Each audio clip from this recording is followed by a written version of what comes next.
Namaste, Vanakkam, Swagatam everyone. Good evening from here and happy Ganesh Chaturthi, Vinayaga Chaturthi from us, everyone here from India. And it's a very important day because to Ammaji, we have heard a lot that Lord Ganesha is always invoked at the starting before doing anything new because he removes all the obstacles and hurdles that come along the way. So today, in additional, we'll be invoking him. It's not like the other days, we shouldn't invoke him and only on his birthday. That's not the concept. But today, in specific, we'll be adding the Ganesh Gayatri initially, followed by the Guru Gayatri, and we'll start into our session today. Please join me. Om Tat Ganeshaya Vidmahe Vakratundaya Dhimahi Tanno Dantehi Prachodayate. Om Tatparampariyaya Vidmahe Jnanalingeshwaraya Dhimahi Tanno Guruhu Prachodayate. Om Yoga Maharishi Dr. Swami Geetananda Giri Guru Maharaj ki Jai. Welcoming you all to our third session, and we are going to jump into Ashtanga Yoga today in specific, and we are going to go through all the basic things that you have to be introduced to and know of Ashtanga Yoga by Maharishi Patanjali, and followed by we'll be going in depth the first two limbs in specific today. And for in the following classes, we'll be going through the others because it's impossible just to cover the basics alone, that alone adding the first two limbs today. So I'll be sharing the screen and we'll get started.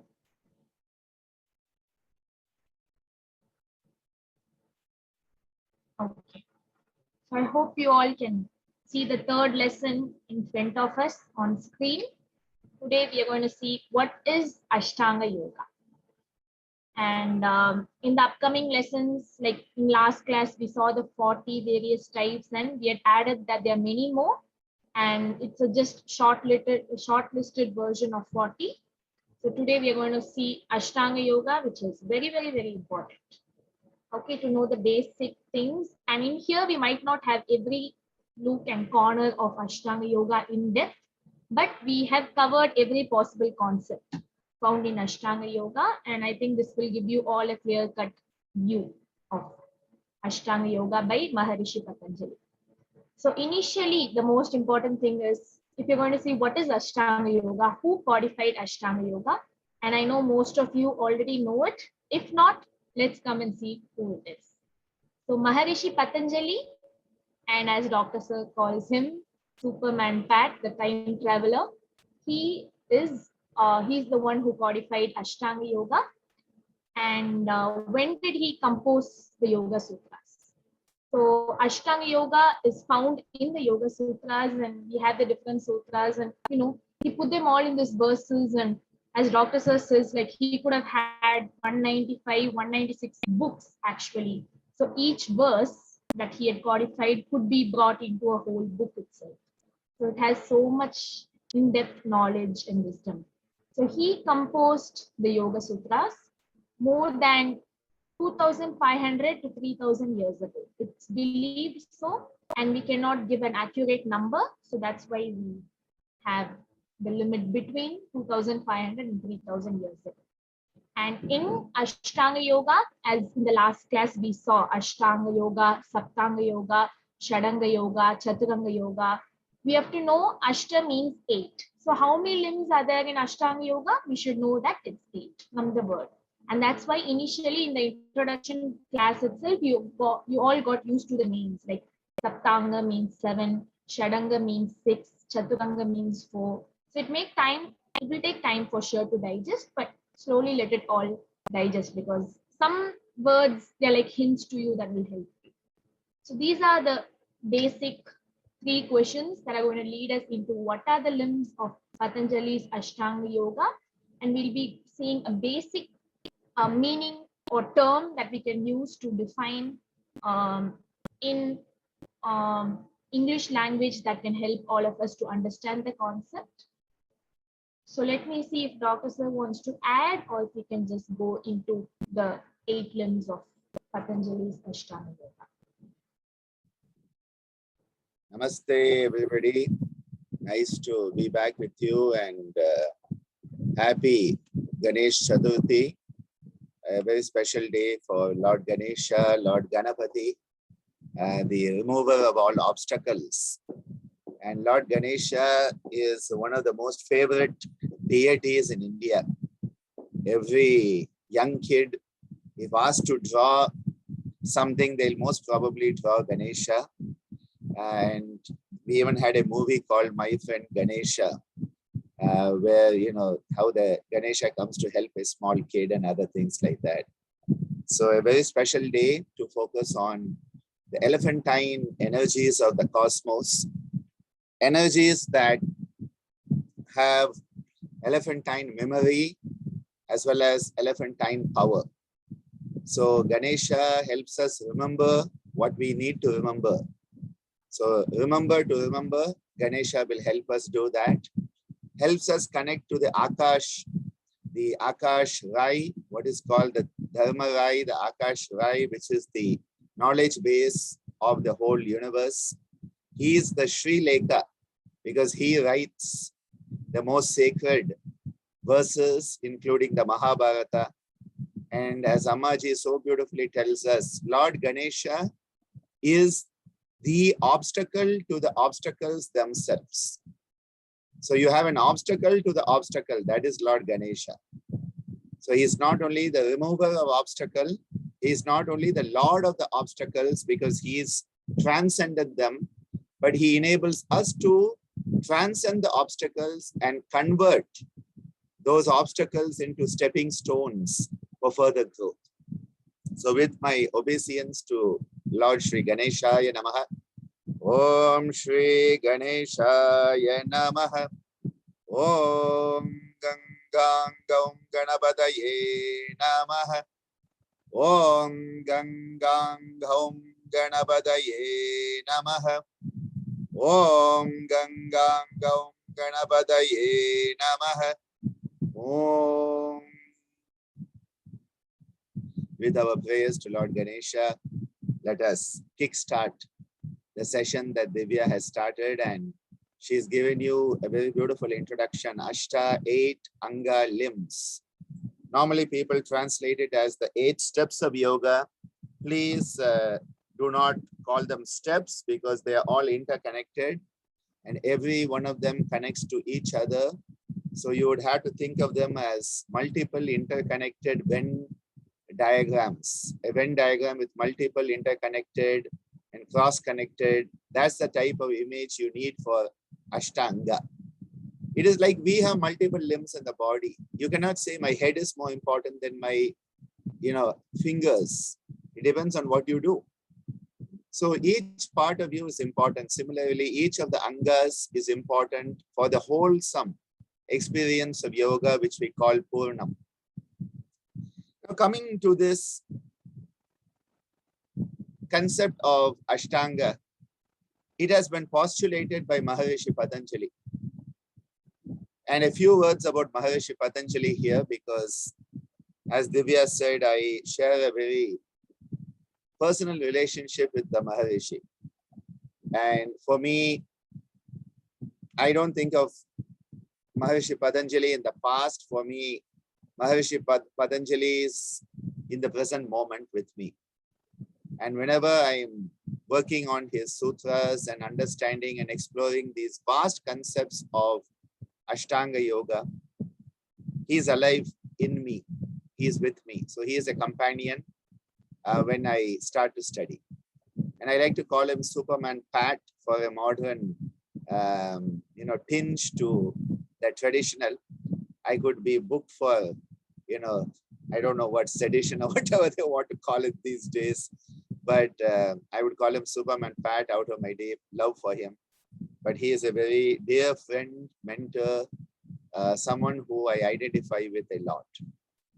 And I believe that Patanjali is a time traveler from the future who's come back in time to give us these teachings and help us be that which we are and that which we have forgotten that we are. That is actually what he is doing, helping us come out of amnesia and get back to understanding the absolute reality.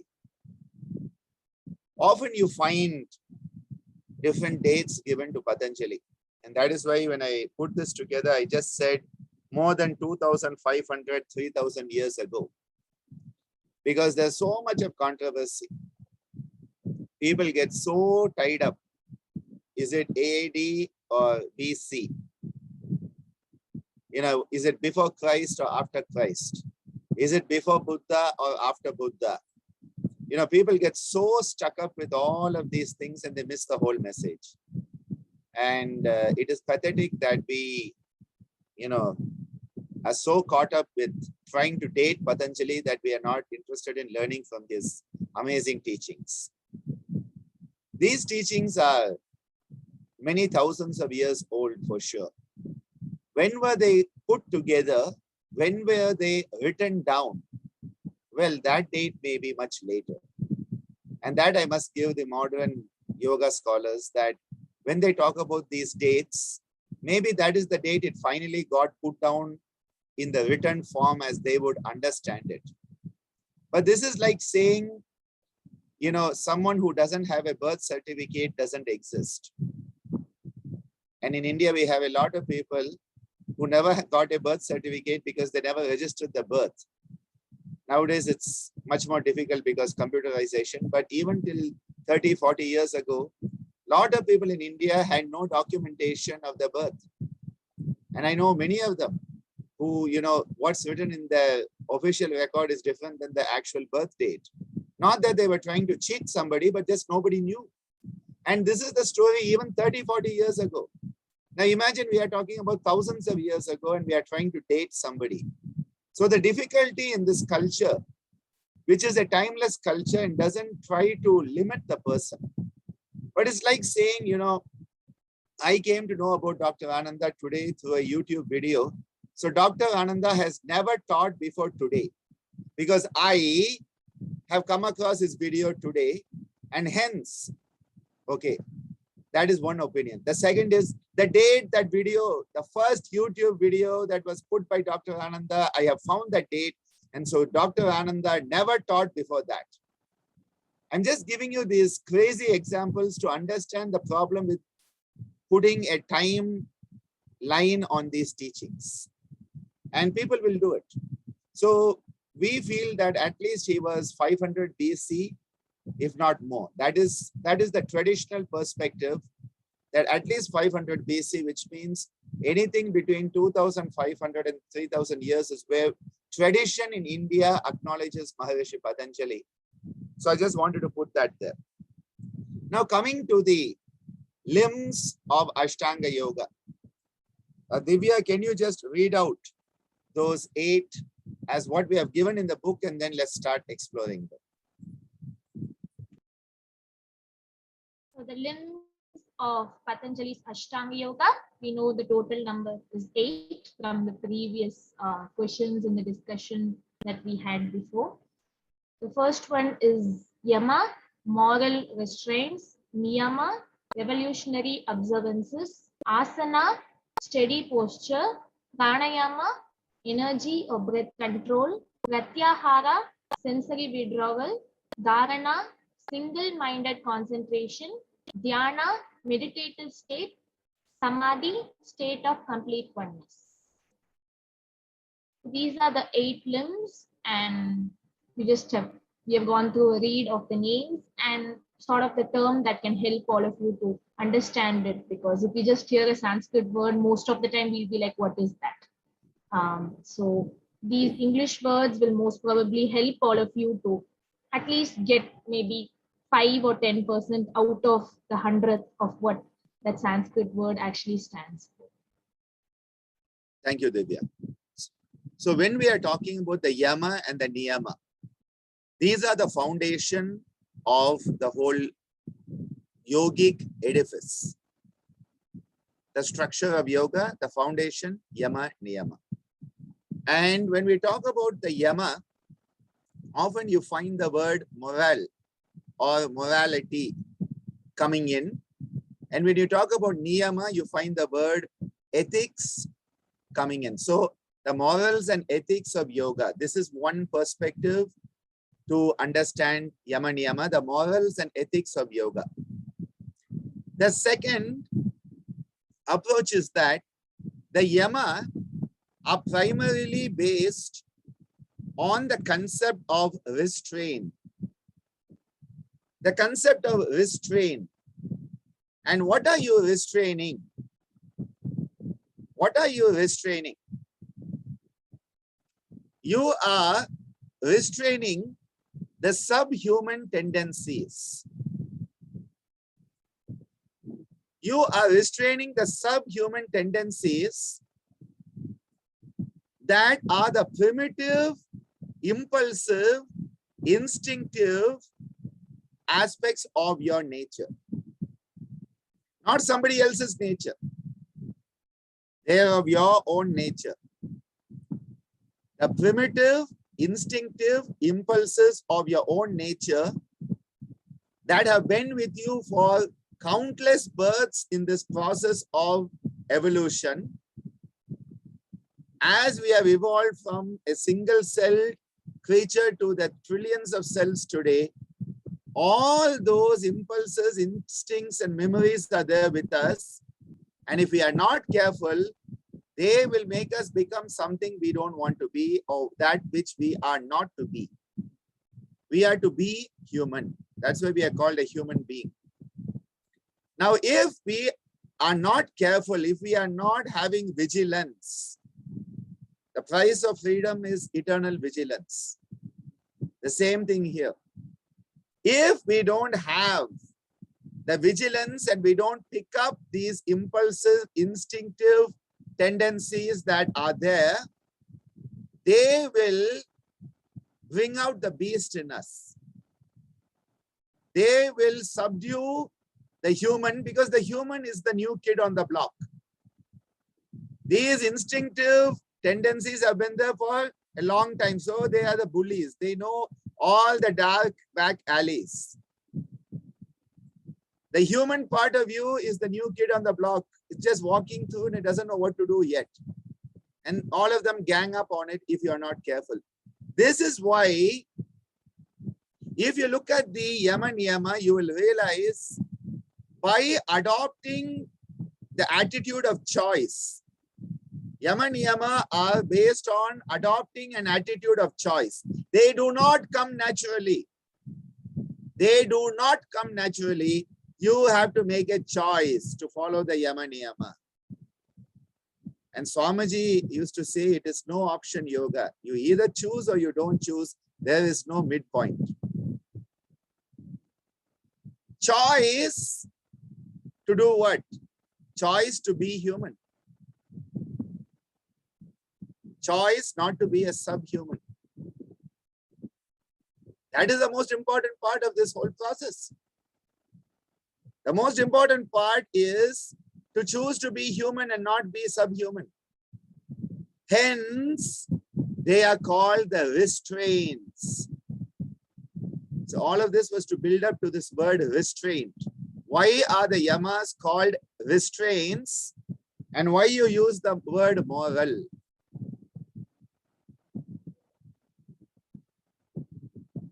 I'll come back to this when we go into the detail of the yama niyama in the next chapter.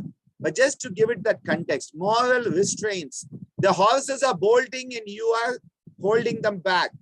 These tendencies are surfacing and you are consciously saying, I choose not to be like that. So the yama can be described as the not, the do not kill, do not steal, do not waste your energy, do not have greed. You know, it's the do nots. The yama are the do nots. But then you cannot only focus on negativity. You have to have a balance. So what is the balance? Because, you know, this modern idea of everything has to be positivity. You go into toxic positivity these days. You have to be very careful of that. We have to acknowledge the negativities and deal with them and transcend them and grow into the positivity. You do not negate the negativities by saying, oh, I will just be positive all the time. Please understand what are there and what you need to deal with. That is where the yama deal with the negativities. And the niyama, they strengthen the positivities. So it is a twin action. On one side, you are choosing not to be subhuman. On another side, the niyamas are offering you a choice to be human and start to develop humane qualities. So restrain the subhuman, develop the human, and start to manifest humane qualities. That is where the niyamas are coming in. So they are called evolutionary observances because they help you evolve from the subhuman through to the human, move into the humane, and start to prepare the ground for your divinity to manifest in its totality. That is why they are evolutionary observances of choice. They are the yes, they are the do's. You know, people talk about the do's and the do nots. The do's are the niyama, the do nots are the yama. And you need to have a balance on both. What you choose not to be and what you choose to be are both part of your choice. When you have built this foundation based on choice, not compulsion. This is the difference between the yama niyama and all the commandments in religion. There is no choice. You have to follow the order. Otherwise, you are cursed. Here it is not like that. Here it is said, here is this opportunity to evolve. You make the choice. If you don't, it is your business. If you make it, it's your benefit. So here there is an active personal choice made in Yama Niyama, which doesn't exist when it comes to most religious dogma. Doesn't matter what religion it is, Hinduism included. All religion, when I talk about religion, please do not think I'm trying to say one religion is better than the other. All religion started off in a good place, and with the power and money struggles and all of that has got converted into mega business. And the moment religion got codified, God walked out. That is my perspective. And the moment yoga gets codified too much, Mother Yoga will also walk out. She doesn't like this being boxed in. She is a woman who loves freedom, okay? And you want to put her in a box and say, dress like this, think like this, eat like this, behave like this. She's going to throw her slippers at you, okay? And that's what she's going to do. Mother Yoga is a very dynamic energy. More than any modern woman can think of. Mother Yoga is such dynamism. She's Shakti. And we want to put her in a box. And she says, you guys, you want to put me in a box? You'll only have a dead body in a box. In a box, you always have dead things, never alive things. So the Yama Niyama are choice. Once you have chosen, you have to now prepare yourself. The path is not easy. And that is why asana comes in. Asana comes in so that you start to work with the body. You start to move through this body, understanding its intricate functioning. You start to attain a mastery of the body. You then start to understand what the breath can help you tap into. The breath is the facilitator to tap into prana shakti, energy. When we come to the chapter on pranayama, I'll go deeper into this. Pranayama is not breathing exercise. Okay? Please. It's not. Pranayama is when you connect to that energy of the cosmos itself. And the breath is the facilitator. The medium is the breath. The catalyst for the process is the breath. You use the breath to understand energy. So it's never breathing exercise. You're using the breath to help understand energy. The ultimate goal is energy. And that is why, though we often call it breath control, energy control is a better term. That is why I put a slash there, even when I made it at that time, because I tried to keep it simple in the book. This was aimed at children who were 10 years and above, and not at people who are, at the postdoc level. So I try to keep it simple. Now I'm trying to explore it so that you can get a bigger picture. Once you have worked with asana pranayama, you have understood the body and the energy that enables the body to function. Now you start to go into the internal parts. You start to withdraw yourself from the senses. Pratya ahara. Pratya means to go against. Ahara, nourishment. You are going against nourishment to what? To the senses. You are going to the root of the senses and taking back the higher control. You are moving from being a slave of the senses to a master of the senses. That is pratyahara. Sensory withdrawal. To be more precise, it would be withdrawal from the senses. Because again, it's an inner movement back. Dharana, single-minded concentration. This is where your mind comes into a single focus. One-pointed focus. Dhyana, a state of meditation, the meditative state. I must remind you, meditation is a noun, my father would say. It is a state. It is not something you do. And this is why this big business of meditation, oh my God, don't get me going on that. You will have gangster yogi come out. And especially yoga and meditation. I'm like, seriously. Dhyana is an integral component of yoga itself. Yoga and meditation.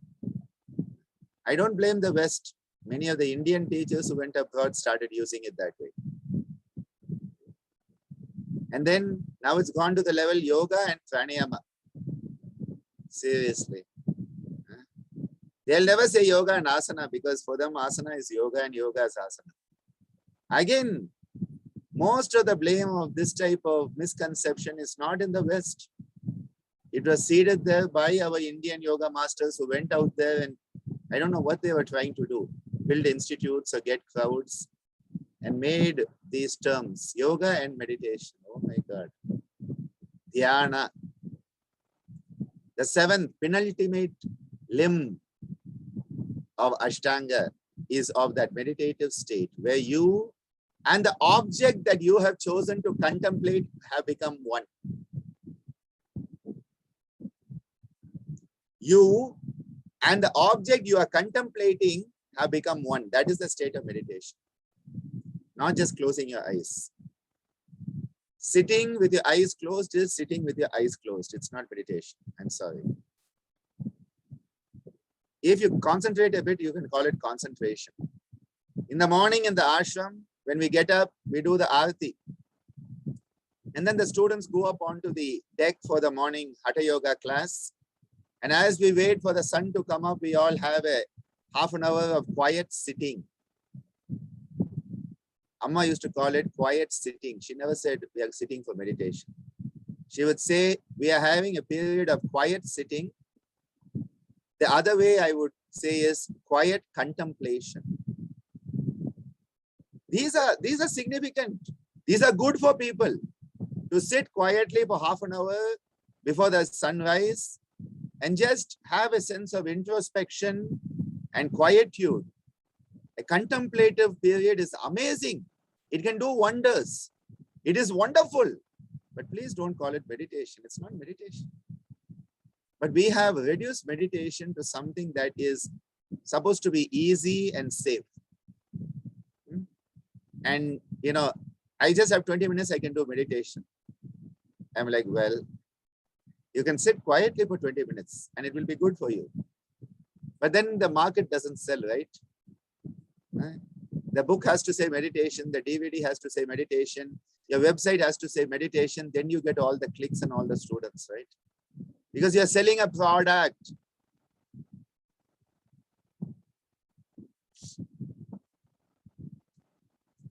The state of meditation, dhyana. And then that state of meditation becomes your normal state. 24 hours you are in that state of dhyana. Because whatever you are doing, you are part of it. And yes, mantra for meditation is a very important concept. In fact, yesterday for Kalavati's Deeper Yoga, Gitananda Yoga Deeper session, I gave a 90-minute talk on that. I'm trying to get that video to share with the YSS Team 52, where I've addressed this specific point. Because mantra is an amazing tool to attenuate your limbic volatility. The limbic system is so volatile, you can never sit quietly and contemplate.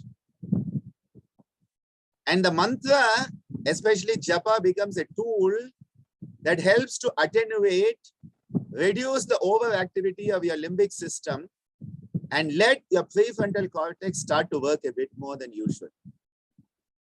And this is the power of mantra, to help us focus, to attenuate the emotionality and enable the clearing away of cobwebs in our thinking process. Because it creates a state of harmonious balance. Work has been done by Bernardi, Luciano Bernardi in Italy, who does work with Finnish universities, on Ave Maria chanting and Om Mani Padme Om. And he found both of them balance the autonomic nervous system equally. So it doesn't matter what you chant. Ave Maria also has the same effect. And Om Mani Padme Om has the same effect. They call it a yoga mantra, but it was Om Mani Padme Om. They had the same effect. Attenuation of the limbic overactivity, bringing your autonomic nervous system into a state of harmonious balance. Remember last time we saw a definition, Samatvam Yoga Uchate, that balanced equilibrium. Mantra is an amazing tool. But as long as you are focusing on the mantra and chanting it, you are still not in meditation. It is only when you and the mantra become one that you have come into that state of meditation. There is no you chanting the mantra. You and the mantra are one. That is the state of dhyana. As long as you are chanting it, you are in concentration, dharana. It's a thin line. Coming back to the last of the angas here, samadhi, a state of complete oneness. So these words are given just to give you a glimpse of it. But each one of the angas is worth 10 hours of exploration. And especially when you come into dharana, dhyana, samadhi, the last three, which Divya is going to tell you what these are called when they are put in combination. The last three are, oh my God, you need months and months of discussion and elaboration and contemplation. There's a whole advanced course my father wrote called Yoga Samyama that is done after completing the 52 weeks, which just works on these three alone. That is the depth. So concentration becoming, meditation becoming absorption. Another word for samadhi is to be completely absorbed. That is another way that it is often described. And I'm not going to go more now because we are still on the fourth question of the first page. So yes, Divya, over to you.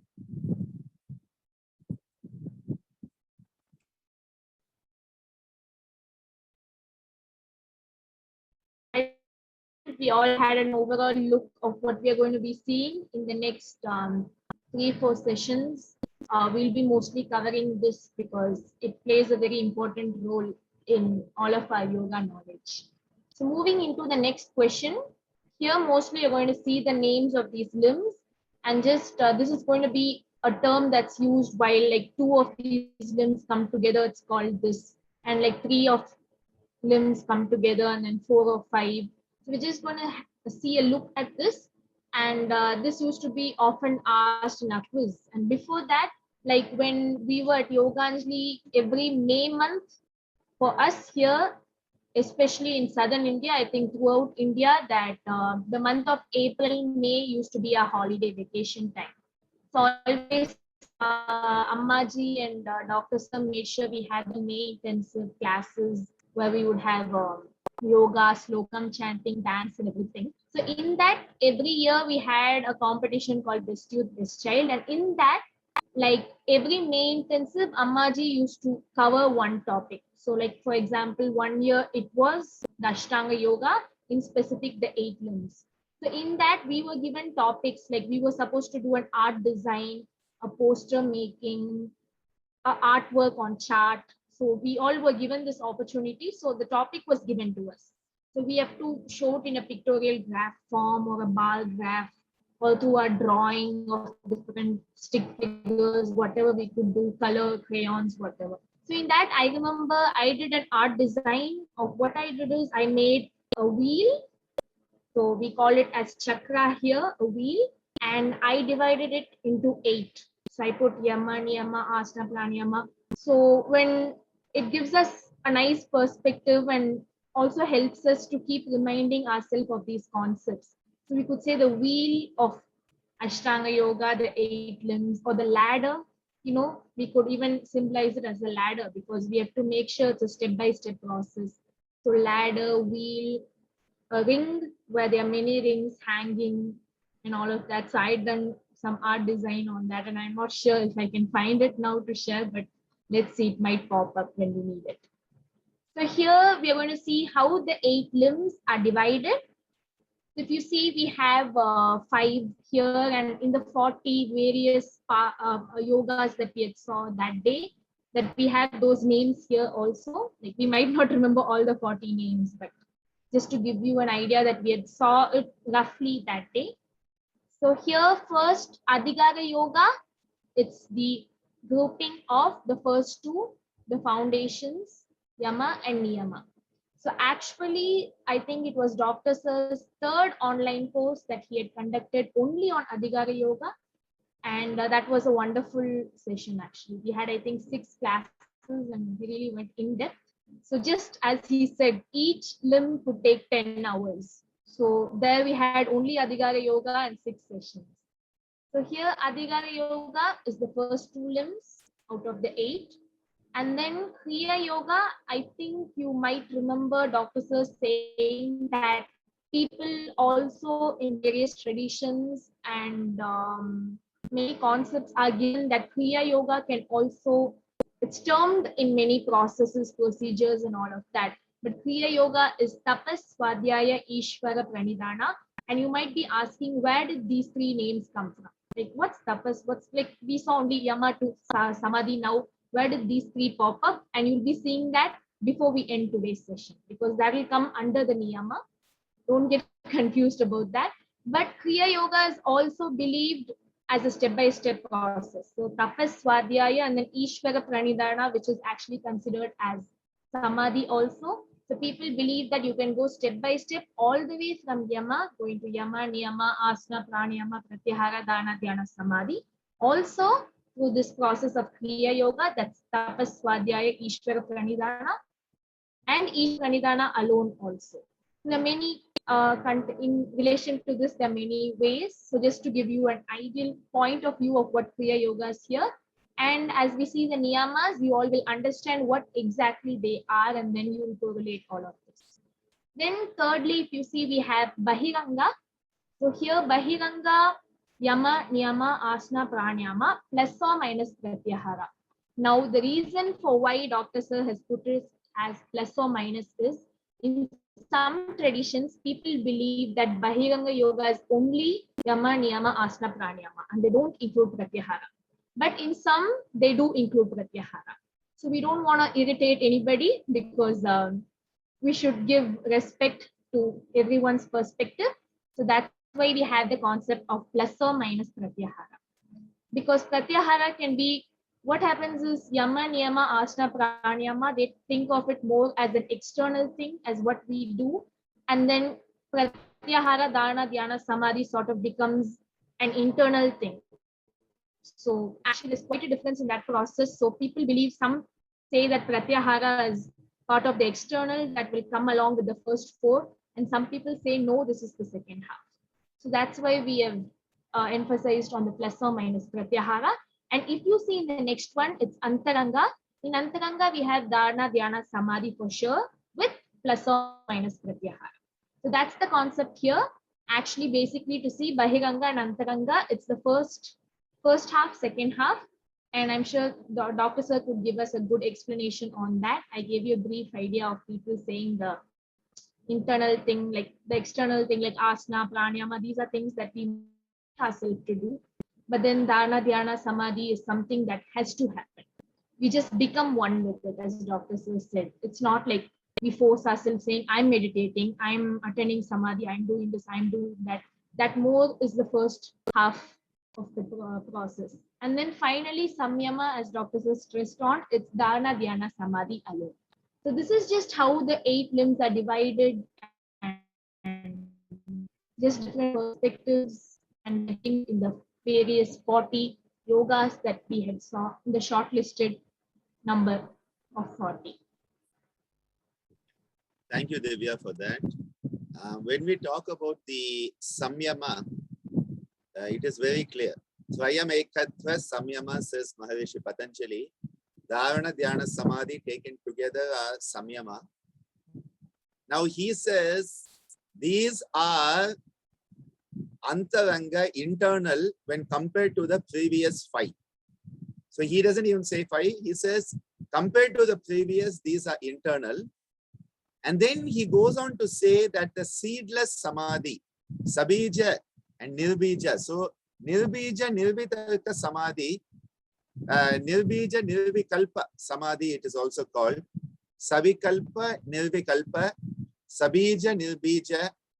He says compared to that, even these are external. So the term internal, external, antaranga, bahiranga is used by Maharishi Patanjali as a relative term, not as a final term.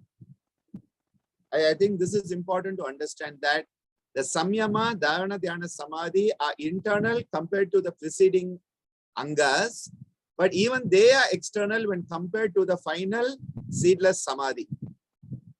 So it is a comparison that is made. Now, normally, because the second pada, sadhana pada of Maharishi Patanjali, stops with pratyahara, and the vibhuti pada, the third chapter, starts with dharana, dhyana, samadhi. Many people have ended up with yama, niyama, asana, pranayama, pratyahara as the bahiranga yoga, dharana, dhyana, samadhi as antaranga yoga. This is a common statement. However, Swamiji was very particular that pratyahara is much more internal than is understood by most people.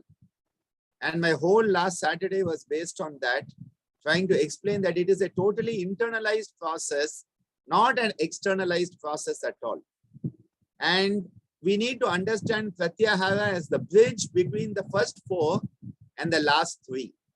Then we'll start to understand why it can go both ways. And in order to retain Swamiji's teachings as well as respect others' teachings, we kept it as plus or minus pratyahara. So with or without pratyahara in both sides. Now, when we talk about this type of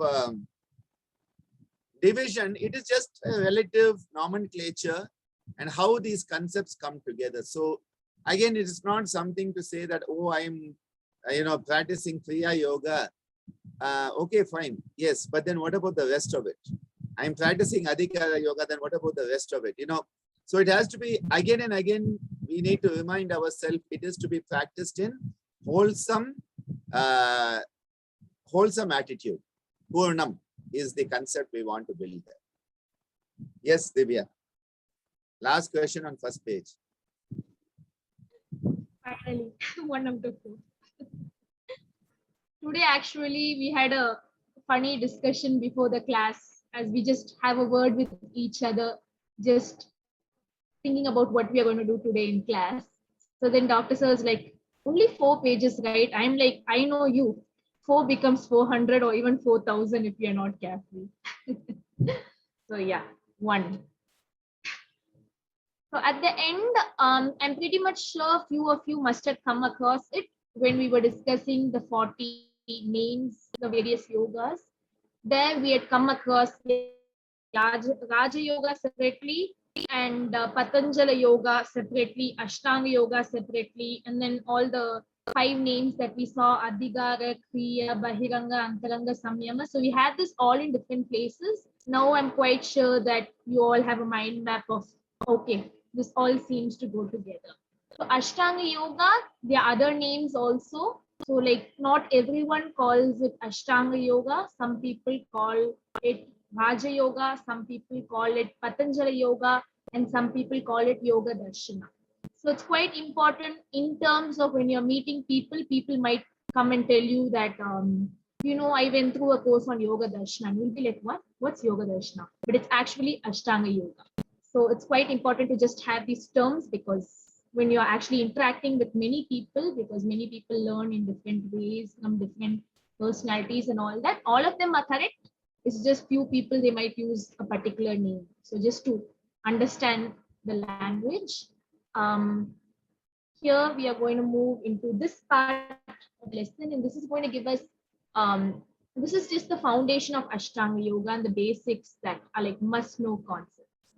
So here, as Dr. Sir gave us a little idea of Maharishi Patanjali in the beginning, who was Maharishi Patanjali? Actually, to look at how he looked like from the sources that we have heard from, he is said to have been an incarnation of the serpent Ananta Sheshnag, on whom Lord Vishnu reclines. So most of you, maybe if everyone, that many people would have pictographed Lord Vishnu, and maybe you came across some pictures, or even in our dramas we portray how Lord Vishnu was lying down in the position, and how Mahalakshmi, his consort, is sitting there rubbing his feet. She's with him, and they are lying on Ananta Sheshnath. He's the snake, and that snake on whom Lord Vishnu is resting, he is come in the form of Maharishi Patanjali. So that's what they've said, that Maharishi Patanjali is believed to be an incarnation of him. And he was also a close associate of sage Vyagrapada. So sage Vyagrapada and Patanjali, in many temples, we have both of them.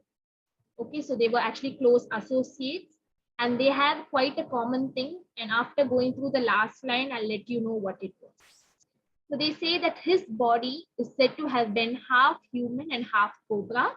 So the upper part of his body was human, and the lower part was a cobra, a snake. So he was half human and half cobra. And Vyagrapada, the only difference is that he was also half human, but his other half was, I think, tiger. Tiger. Yeah. Okay. I was just a little confused, lion or tiger. Once in a while, we get a little confused with that. So sage Vyagrapada and sage Patanjali. Vyagra, tiger. Yeah. Once in a while, I have to remind myself. So both of them were half human on the upper, and the lower, Maharishi Patanjali was cobra, half cobra, and sage Vyagrapada, as Dr. Sir reminded us, was half tiger. So just we can pictograph how they must have looked, very unique, right? And that's why maybe many people remember that how they even looked, because I don't think like in 50, 100 years that we would be remembered how we look, like unless they had pictures. But I think they had a unique appearance that really struck people, and that it carried down through traditions, generations, if it was actually true. Maybe Dr. Sir wants to elaborate a little on Maharishi Patanjali. I like to contemplate Maharishi Patanjali, half human, half snake, and Vyagrapada, half human, half tiger, as the original mutants, X-Men, Wolverine and all that. They were the original mutants. And it's not that they always had that form. What tradition also tells us is much of this was symbolic. It was metaphoric, and not necessarily that Patanjali was half snake. What it means is that his energy, the energies are always contemplated as snake. The serpent is a very important energy symbol in all old cultures, not just India, all traditional cultures. The snake was a very important energy symbol. So the energy that Patanjali had mastered is also part of this depiction. And the tiger-like qualities that Vyagrapada had were manifest by calling him half tiger, the tiger man and the snake man. If they were in modern comics, they would be called tiger man and snake man. Now, another way to look at it is, in those days when our rishis, in those days when the rishis had to travel, they didn't have highways and expressways. They had to go through thick forests.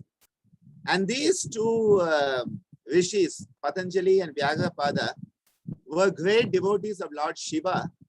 And they wanted to witness the cosmic dance of Lord Shiva at Chidambaram, which is said to be the center point of the whole universe, where Shiva dances his cosmic dance. So Shiva says, on such and such day, you come to Chidambaram and I'll dance for you my cosmic dance. And so it is said that they had to go there. So many of these rishis had the powers to transform themselves in order to travel in a more efficient manner. So maybe Patanjali could just become a snake and slither through the forest, and Vyagrapada became a tiger and just bounced through the forest, instead of being humans getting worried about thorns and bushes and all that. So it is possible they also had the capacity to take on this form, and hence were called half human, half snake. Not that they were half human, half snake all the time. When they wanted, they could take on the form of the snake or the tiger, or somebody would be the lion, or somebody would be the elephant, and they could take it on for the purpose of travel. And it is so beautifully said that in Thillai, Chidambaram, Puli Patanjali ir Kankulira, that Shiva dances for the sake of these two great rishis, and then gives them the science of yoga. And then Patanjali gives the Yoga Sutras to all the 3,000 Pandits at Chidambaram. This is part of the traditional story at the temple of Chidambaram, where the beautiful paintings of all these Pandits sitting and Maharishi Patanjali giving the Yoga Sutra. And they are said to also have a samadhi for him in South India. So there are many stories associated. But when we talk about Vyagrapada and Patanjali, they are co-disciples along with 6 others. There were 8 disciples of Lord Shiva. This is again the South Indian Saiva Siddhanta tradition, because there is a perspective that says Kapila gave the Sankhya Darshana and his student was Patanjali. This is one of the tradition stories you get. But here the tradition is that yoga was given to 8 rishis. 4 of them are the sons of Brahma. Lord Brahma is said to have had 4 sons who are the 4 baby rishis. They are shown as small babies. And there is a story of them going to meet Lord Vishnu. Vishnu's 2 attendants didn't let them in. They cursed those attendants. Those attendants have to be borne down. And then Vishnu, when he comes down, kills them so that they are liberated. Every story is interconnected. These 4, Sanaka, Sanantana, Sanat Kumara, Santana, 4. They all have that Sana, Sana, Sana, Sana. And they are shown with Dakshinamurti Shiva, the teaching principle, as the 4 rishis listening to him as he teaches in silence. So these are the 4. Along with that, you have Patanjali and Vyagrapada. It makes up 6. And then Shiva Yoga Muni. There is a rishi called Shiva Yoga Muni.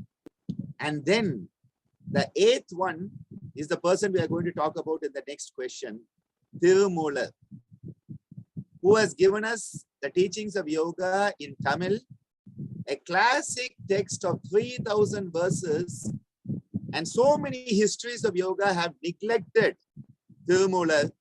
And I'm very happy recently a person has written a beautiful article on this. I've shared it on different platforms. An amazing article looking at this concept. And Tirumular's work has been studied by a group in Canada also. And they have done some very good work. Marshall, Govinda and others have done amazing work on Tirumular. 3,000 verses that give us the same Ashtanga. So Divya, if you read that next question, we'll continue this point. So as Dr. Sir told us about the 8 classical disciples that our sources have informed us about, that Tirumula, who he had mentioned at the end, does Tirumula mention Ashtanga Yoga in Tirumandiram? So Tirumandiram, we can understand that that was his work, his contribution, and he does mention Ashtanga Yoga in it. It's in Tamil, and he calls it Atanga Yoga. Okay, so he mentions it, but he doesn't mention it as Ashtanga, he mentions it as Atanga. Because what happens is in Tamil, sometimes the pronunciation, the words, they have a little difference as it happens in all the languages when it's changed. And it has the same 8 limbs as Patanjali's Ashtanga Yoga. The 8 limbs that we had seen in the previous page, Yama, Niyama, Asana, Pranayama, Pratyahara, Dana, Dhyana, Samadhi. So his Atanga Yoga also has the same 8 limbs. So Tirumula, he gives us the Ashtanga Yoga. He also gives the chakras, the Kundalini. And because he is Saiva Siddhanta, his devotion for Lord Shiva comes out in many of the verses. One of the most beautiful verses is where he says, basically, Anbe Shivam, that love is Shiva. And this is, again, a very common teaching that goes back in all spiritual traditions, that the divine and love are one and the same. He says, the ignorant think that Shiva is different than love. When you grow in consciousness, you realize that love and the divinity are one and the same. A very beautiful concept he gives. He uses the term Attanga, Attanga, because the Sha sound doesn't exist in Tamil. In classical Tamil, we don't have the Sha.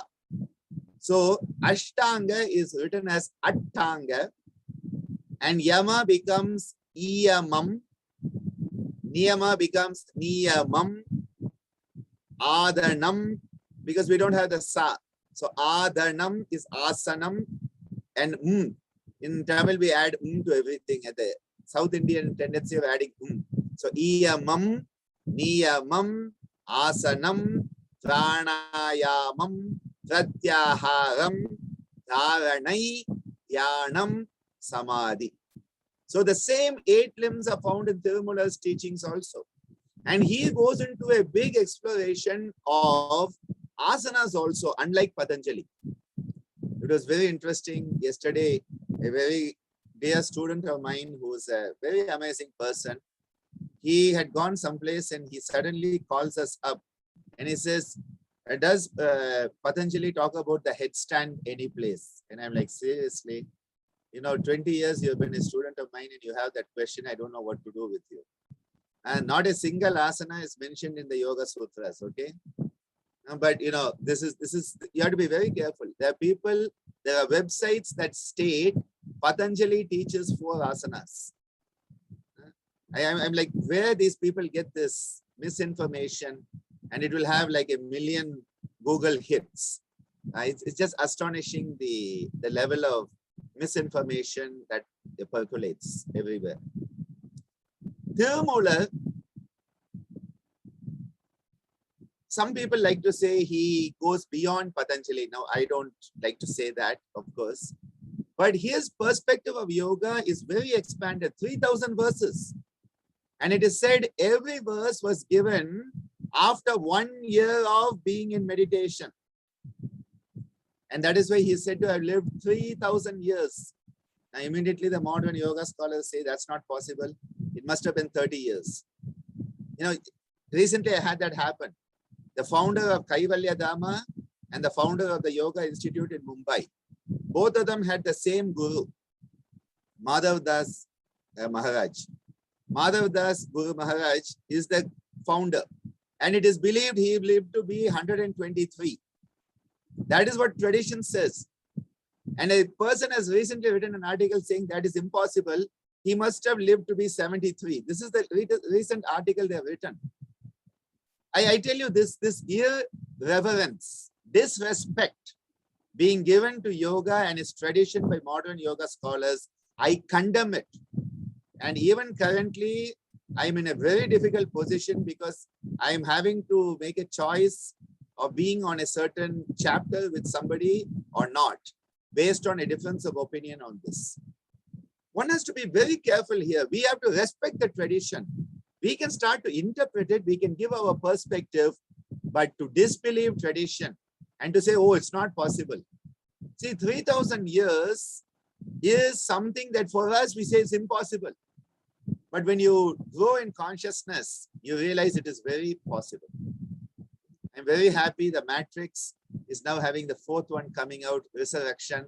I tell you seriously, people will be happy about that. But if I say 3,000 years, Tirumula lived, they say impossible. And you have the whole cult of the Matrix.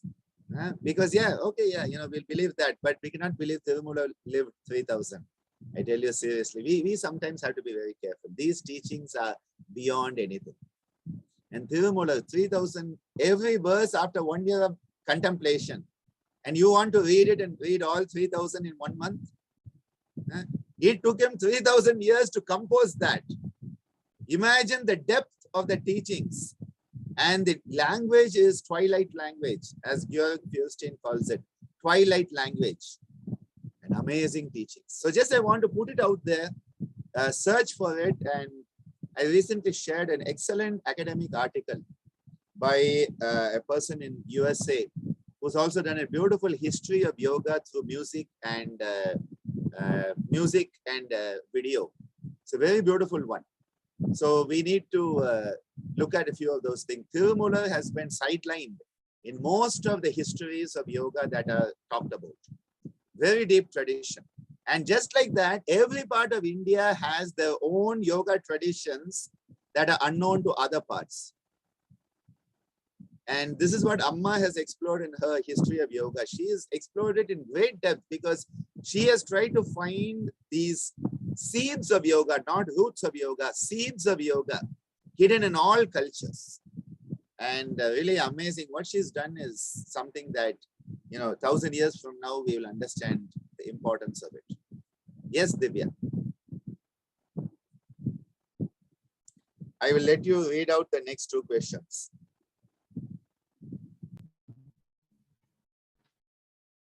So as we had a detailed look about Tirumulaji, the next question, I'm pretty sure that you all have it already on your fingertips. What are the foundations of Ashtanga Yoga? We initially discussed about it, the Panchayama and Panchaniyama.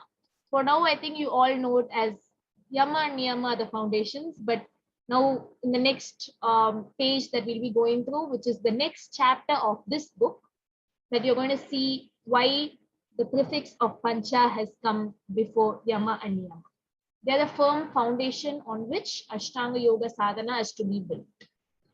And I think the previous class, the doctor said also mentioned that in some texts that actually Yama and Niyama are not mentioned, that they start over with asana, but that doesn't mean that they've neglected Yama and Niyama. It's not like they're against it, and it's not like you shouldn't do it and it's wrong. That they already, it's like it should be part of your qualifications. As he had said, if you are going to apply for your master's, that you have to, it's expected that you should have completed school and bachelor's. So something like that. And the next question is a list of some excellent works on Ashtanga Yoga. So Ashtanga Yoga of Patanjali by our Swamiji, Dr. Swami Geetananda Giri, followed by Raja Yoga Sutras. So now you see where the term Raja Yoga that we saw, the other names that are used by different people. Raja Yoga Sutras by Swami Jyotirmayananda. 4 chapters on freedom by Swami Satyananda Saraswati. The Science of Yoga by I.K. Taimni. Yoga Sutras of Patanjali by George Rustin. And Light on the Yoga Sutras of Patanjali by D.K.S. Iyengarji. And Yoga Sutra of Patanjali with the commentary of Vyasa by Bengali Baba. So maybe if professor wants to let us know a little bit about these texts, maybe.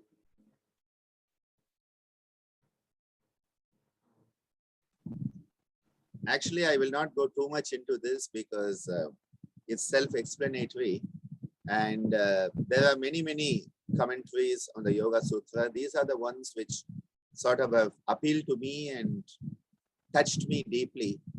And initially, I had not gone through B.K. Iyengar's Light on Yoga Sutras. And I remember I had sent him the first edition of my book. I sent it to all the people my father had introduced me to, all the great masters in India. And most of them didn't even bother to acknowledge the receipt of the book from this young boy. I would say about 6 of them acknowledged.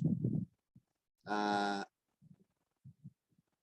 would like to place on record TKB Deshikachar sir, who really blessed me, and later on for my own book, which I don't list here, wrote a beautiful blessing for it. But I was taken aback by B.K. Iyengarji, because he responded not by just a thank you, Ananda. He sent me a 4 or 5 page typed up review of my book. I didn't know the value of these things when I was young, okay?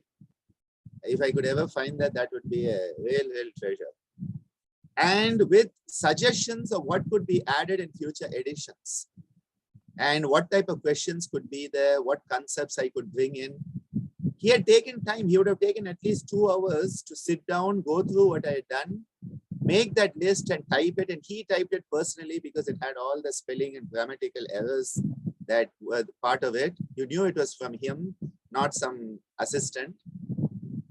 And then I went in his Yoga Sutras, or Light on Yoga Sutras, because the questions he had suggested to me, the answers were in his book. And so that's how then I went through that. And I really appreciated him taking that time for a young boy. He could have just said, you know, well done, my blessings for you. But it was just amazing. I must also place on record, I got an answer from one of the institutes.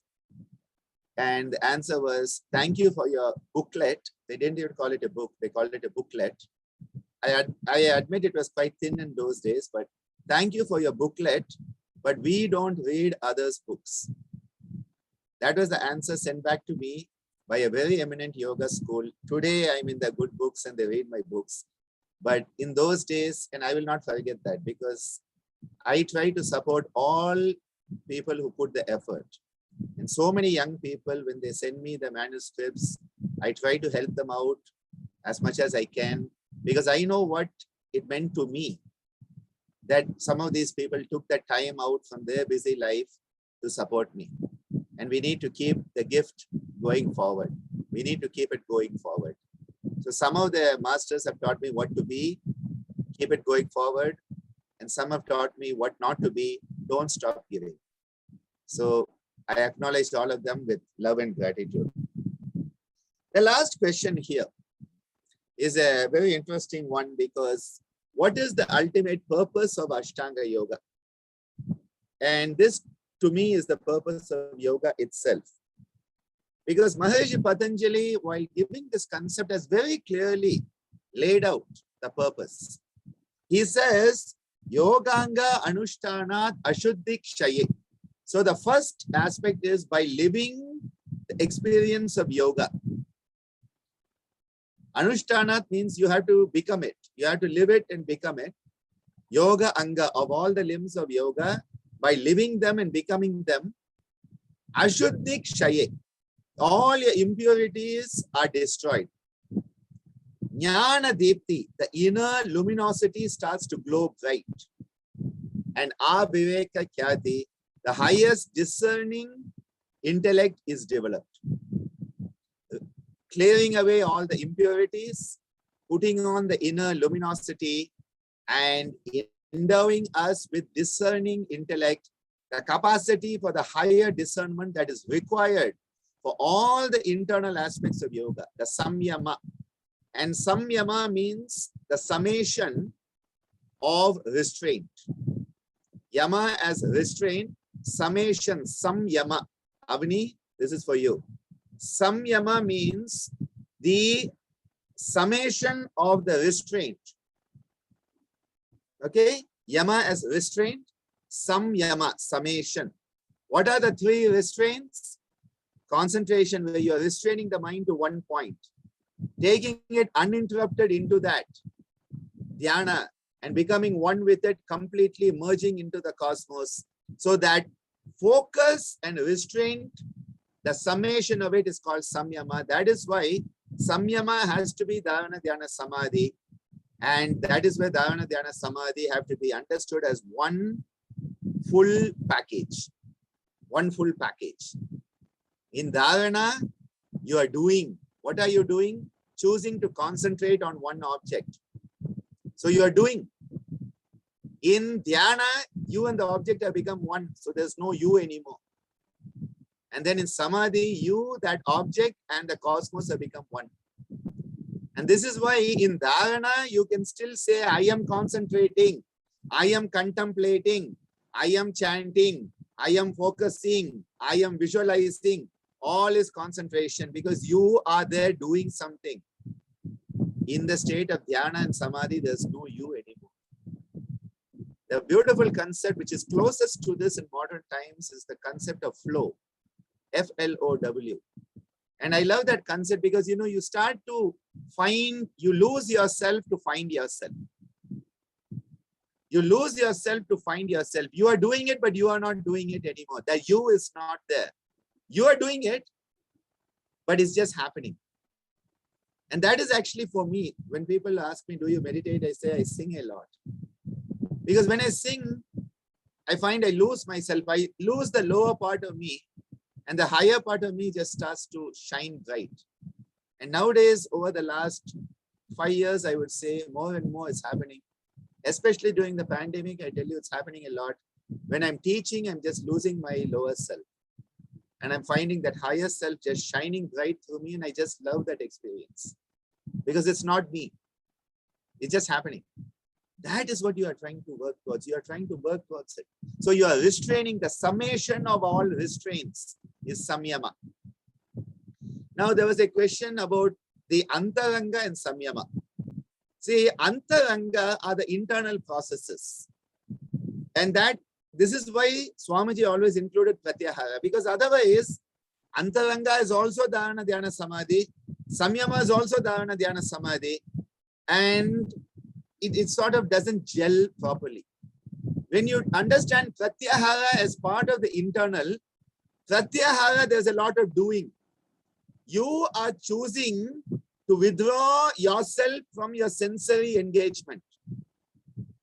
And instead of engaging in the senses, you are bringing the mind back in, and in dharana, you are choosing to focus it on something which will have a higher purpose, satkara. Pratyahara and dharana, if you bring them as the antaranga, there's the doing part, and dhyana and samadhi as the being part. This is the beauty when you keep the four as antaranga. Antaranga are the internal processes. And the three internal processes, dharana, dhyana, samadhi as samyama. I hope this clarifies it a bit better. I think samyama would be a topic in a future scintillating Saturdays. Not tomorrow, because tomorrow is dedicated to Ammaji with a birthday coming up. Mother as God. And that will be the topic tomorrow. But next Saturday, maybe it will be samyama, because that is a topic worth really having a good exploration. So just coming back, the goal of yoga, according to Maharishi Patanjali, get rid of that which is not you. Let the light bulb come on inside so you can see things as they are. And then finally have the discernment. Because when you have the viveka, you realize all of this is suffering. Better get off this plane of existence at the earliest. Dukkhameva sarvam vivekinaha. And so get off it. Is all dukkha. You think it is sukha. Well, that's where the Matrix got all the philosophy from. Vedanta and Sankhya and yoga. And that is why we enjoy that. Of course, you know, you don't have Patanjali having slow motion bullets whizzing past his ears.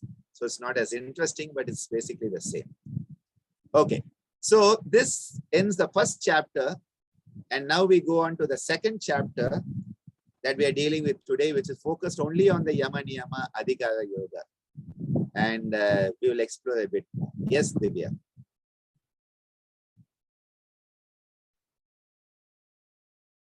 So, right in front of us, if we answer your question of why the prefix of Pancha came in front of Yama and Niyama.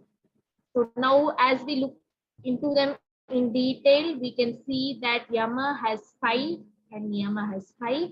And as already Dr. Sir told us that Yama are the moral restraints and Niyama are the evolutionary observances. So we have 5 moral restraints and 5 evolutionary observances. So just to give a read through, the first of the Panchayamas are Ahimsa, which is non-violence, Satya, truthfulness, Asteya, non-stealing, Brahmacharya, controlling the creative principle, Aparigraha, non-covetedness. So maybe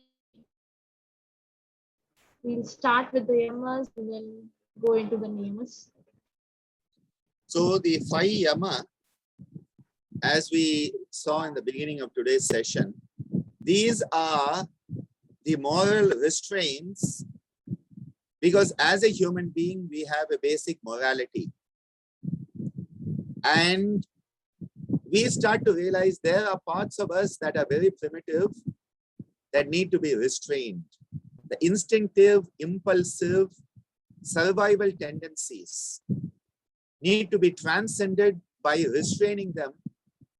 And the first, ahimsa. Ahimsa. Himsa means violence. Ahimsa means the opposite of violence. Now, we often use the term non-violence. I prefer the term non-violentness. So, non-violentness, I added ness to it because it is a state of being. When we talk about ahimsa, it doesn't mean, I feel like punching you in the nose, but because I know of ahimsa, I will restrain myself and not punch you. Now, that is not really ahimsa. That is, kindergarten ahimsa. The doctoral level ahimsa is, I don't even feel like punching you in the nose at all. Even the thought doesn't arise in me because I have been established in non-violentness that violence doesn't even exist. I hope you can understand the difference here, because we are always defining peace by the absence of war. And I think that's the problem. We are always defining it as the absence of something or the negation of something. And that is why you have countries go into other countries and go to war for the sake of peace. Now, you can never obtain peace through war. And we are right now seeing the devastation. Devastation. It is, I tell you seriously, what's happening to humanity right now because of people thinking they can go in and do something and leave when they want. And what is suffering we are having right now for humanity, especially in this time of the pandemic where already we are all suffering enough. Why add to it? Why add to it? Now, I'm not talking politics, I'm talking humanity here. I'm talking, do we respect each other as human beings? Can we understand that peace cannot result by going to war? And the non-violentness, a state of being. Similarly, truth is not just saying, I'm going to tell you, you look ugly today because I speak the truth. No, that is not the truth. That is violence. And there are so many people who think they are speaking the truth and become violent to each other. We have to realize these all have to coexist. Ahimsa has to coexist with Satya, has to coexist with Aparigraha.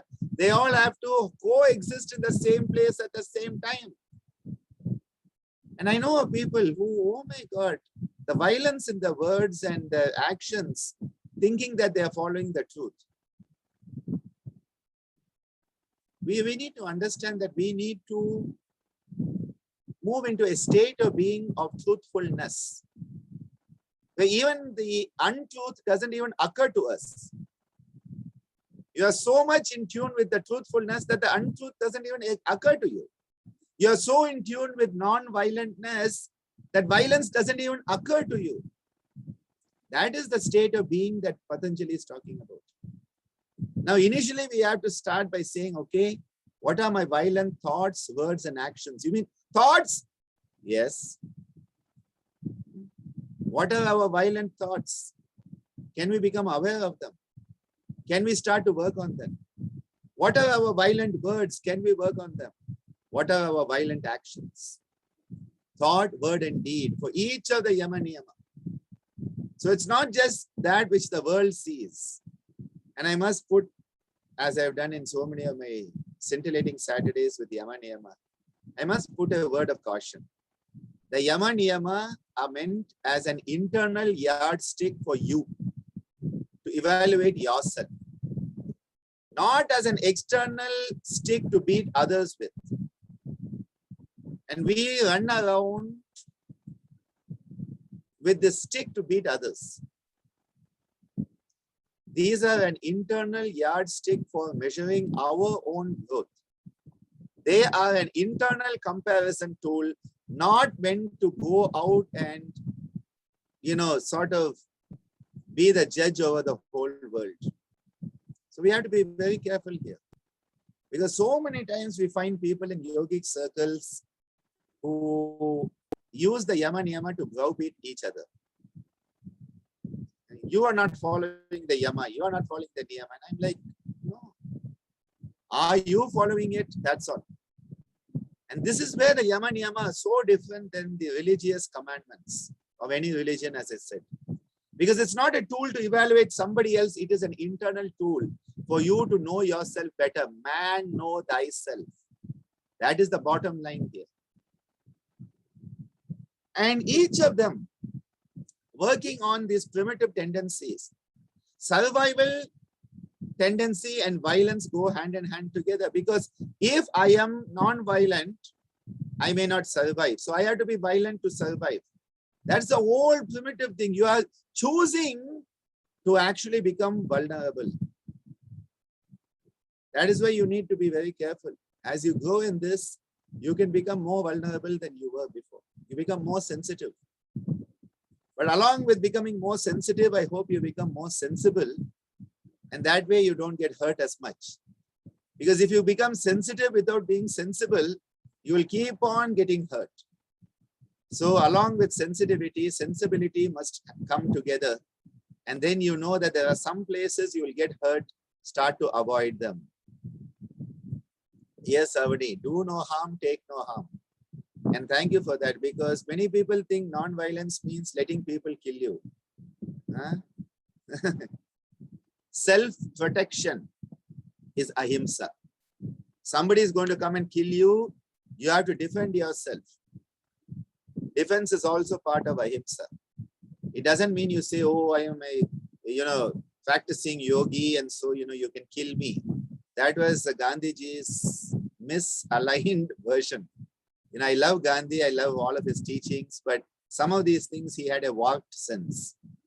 And I don't know where he got it from, that, non-violence means letting people beat you up and kill you. That is not the yogic perspective at all. The yogic perspective is, if somebody is going to beat you up, you have the right to defend yourself. Right of defense is part of ahimsa. The second way, move out of that place. You know that somebody is going to be violent. Why do you stand there? Move out of it. Upekshanam. Move away from those who have those tendencies. You'll say, then what do I do? Most of society is like that. Well, currently I'm trying to find a good cave. Okay. So if you know of any good caves with Wi-Fi, let me know.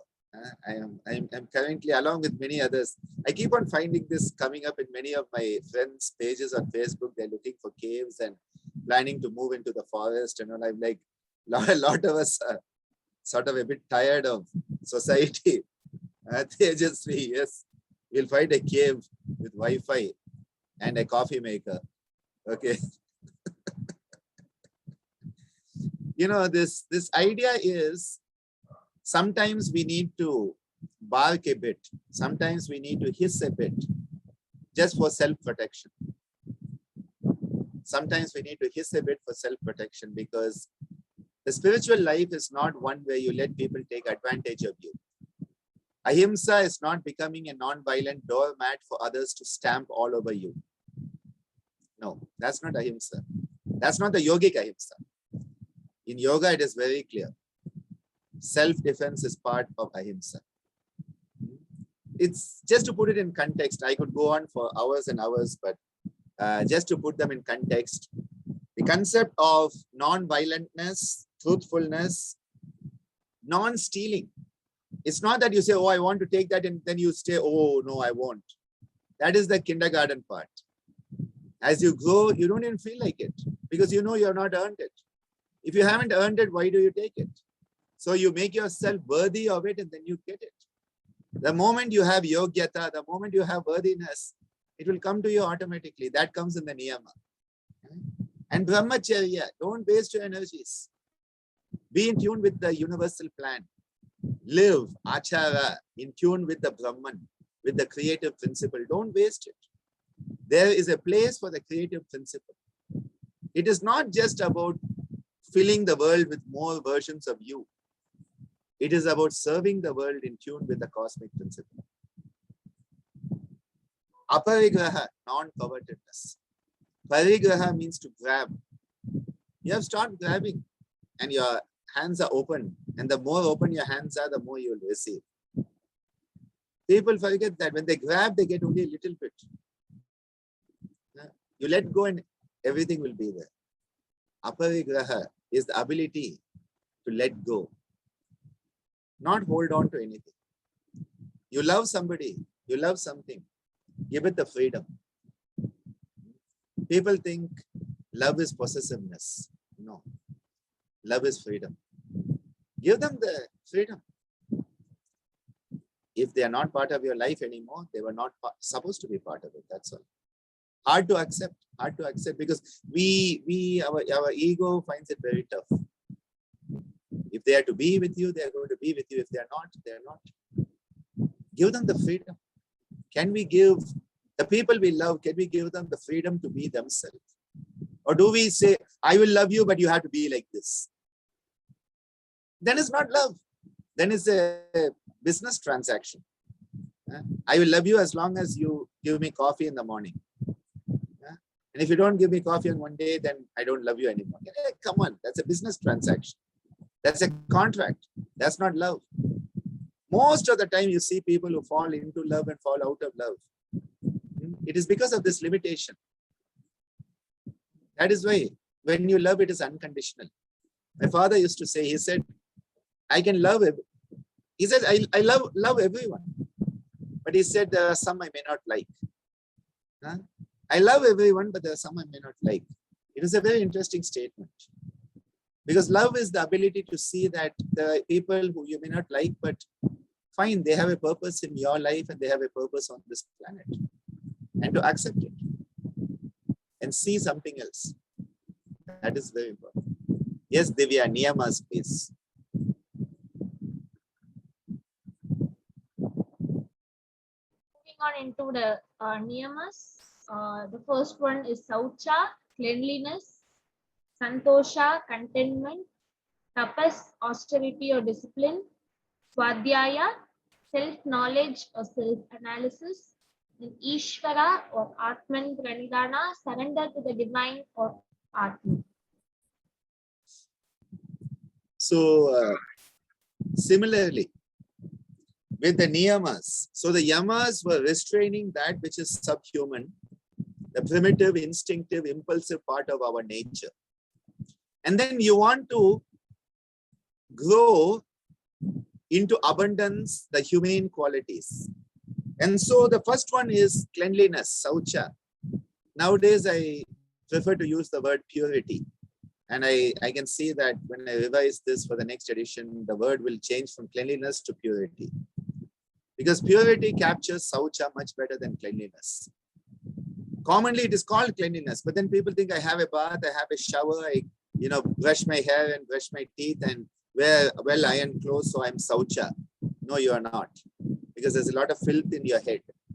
So, when you realize the word purity is a better word than cleanliness. Otherwise, we focus on this externalized aspect. It is when you are untainted, you are unadulterated, so that that universal nature can flow through you, the higher divine can flow through you. Because Patanjali gives 2 sutras for Saucha, and we'll come to that in a few moments, where he gives us the depth of Saucha. You start to actually witness your own essential nature. Atma Darshana, you have a vision of the Atma itself because you have become worthy of it. Atma Darshana Yogyata. My favorite term, Yogyata. We gave a scintillating Saturdays on that. The worthiness quotient. You become worthy, you become fit to witness the Atma through Saucha. What a beautiful concept. As long as you are adulterated, as long as you are tainted, as long as your perspective is clouded, you will not know yourself. When purity shines forth as your essential nature, you witness the self. Similarly, santosha, contentment, satiety. There is a word, tripti. Tripti, which is a common name in India, also a feminine name. Tripti. And the Bhagavad Gita talks about a concept, nitya tripta, someone who is eternally content. Beautiful concept for me. It's one of my goals in life, okay, to develop that, because with contentment comes bliss. If you're content, you're not going to complain. Very simple. Discontent is where the market forces drive us. The market forces drive us in discontent, so that we'll be unhappy and we'll buy more of whatever they claim will give us happiness. It will never give you happiness, okay? That's part of the marketing strategy, I'll tell you that. Dil mange more. The heart wants more. And this is the marketing strategy. My strategy is dil mange less. Your heart needs less. Less is more. Because the less you want, the more you have. Just think of that phrase. The less you want, the more you have. That is where Santosha comes in. Now, this is not a passive resignation. This is an active sense of contentment that enables you to have a sense of bliss and function at your highest level of competency. Your efficiency and competency will be the highest because you are at ease with yourself. Discontent will never let you have your peak efficiency. Discontent will never bring about peak efficiency. And that is where Santosha. Similarly, Tapa Swadhyaya Ishvara Pranidhana. The other day I gave a talk with Shailaja on this. And it's on my YouTube account. A full talk on 1 hour on this. Just these 3. Tapa Swadhyaya Ishvara Pranidhana. Tapa is discipline. We often also call it austerity, because that is the traditional way people refer to it as austerity. I like the word discipline. That even when, things are not going the way you want, to have the self-discipline to do what you need to do.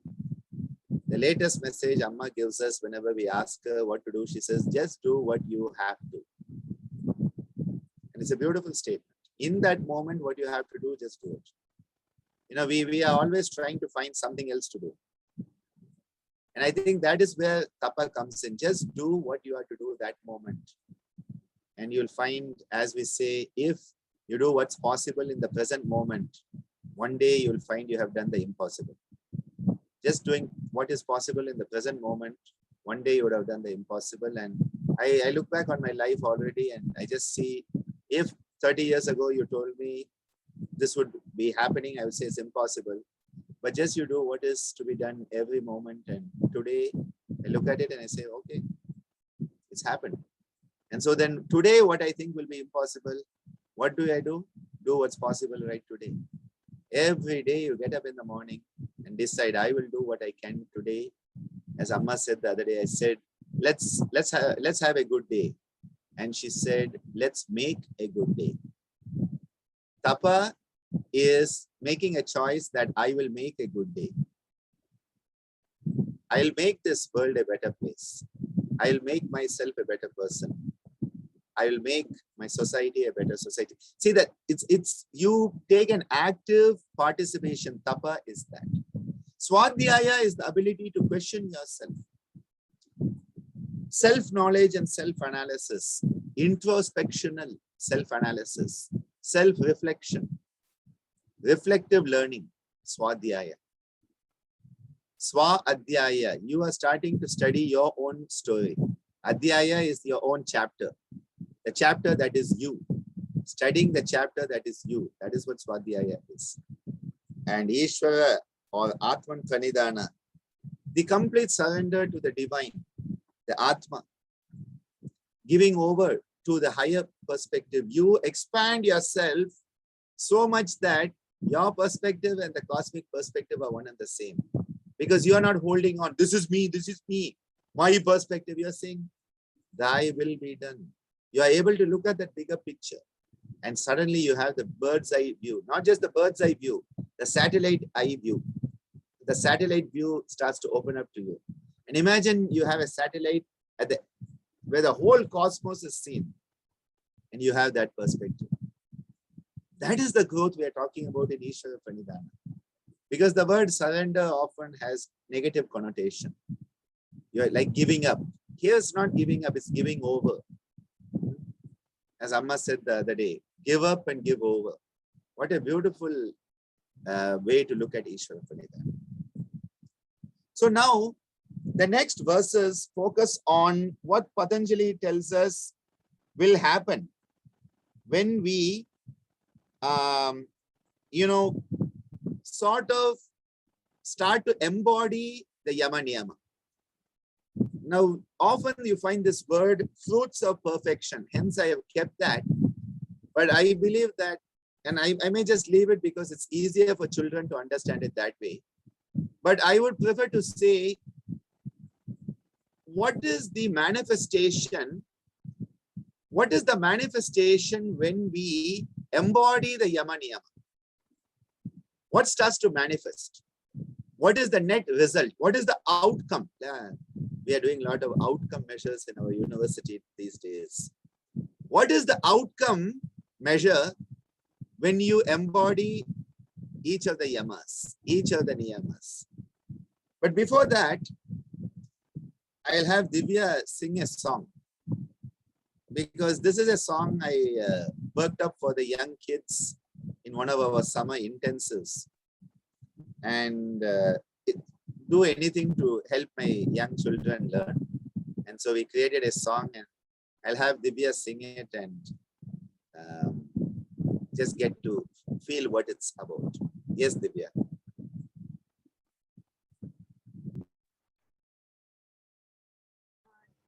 So this song was taught to us in the main intensive when we were looking in focus each of the limbs, and when we were looking at Yama and Niyama, this song was made, especially as we all had to remember the Panchayama and Panchaniyama and what they meant and all that. So here, if you see, we have the English one there. So actually, the song is in Tamil and not really a tune. It's just something like you're reciting out. And this really helped us all to remember it and then slowly understand, and just it became part of our thought process.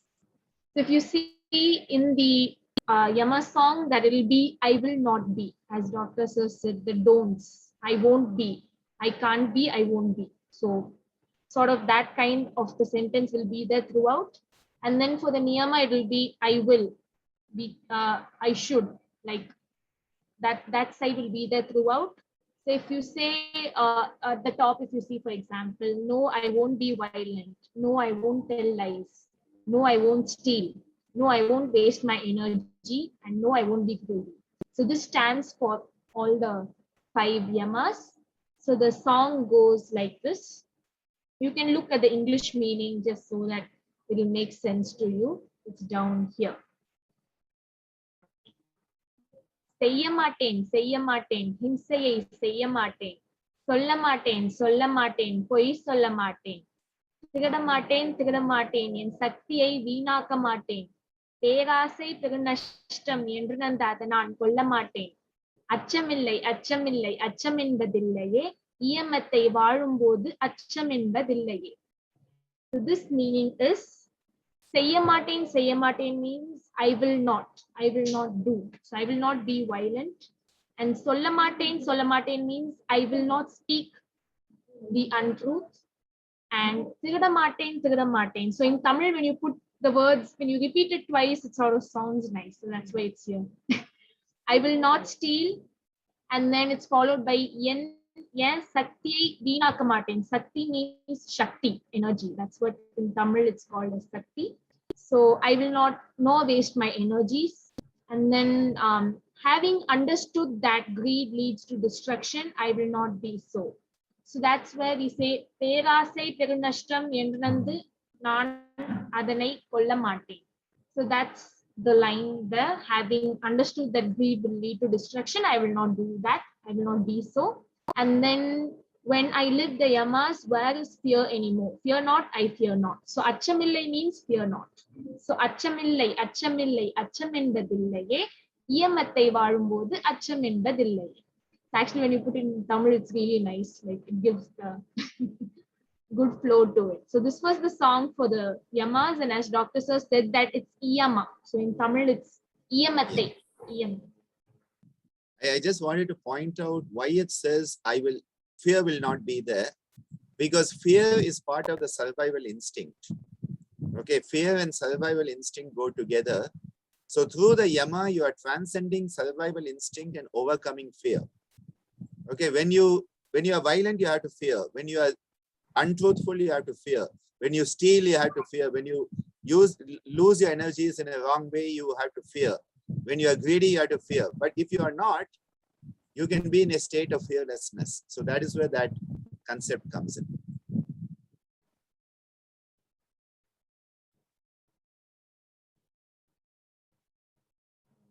Just a second, I have to get this on. I think here it is. Yes. So for the niyama, if you say I will be, okay, because they are the do's that we can do. So in Tamil, it's இருப்பேன் சுத்தமாய் இருப்பேன், கொள்வேன் மனதில் திருப்தி கொள்வேன், கடின தவம் இருப்பேன், தன்னைத்தான் அறிய முயற்சிருப்பேன், அவன் அருளால் அவன் தாள் வணங்கி அனைத்தையும் ஆனந்தமாய் ஏற்பேன், சாந்தமுண்டு என்னிடத்தில் சாந்தமுண்டு, நியமத்தை வாழும்போது சாந்தமுண்டு என்றுமே. So here it goes as I will be clean. It's just the repetitions here, okay? Iruppain, so I will be. Contentment is a state of mind that will hold close to my heart.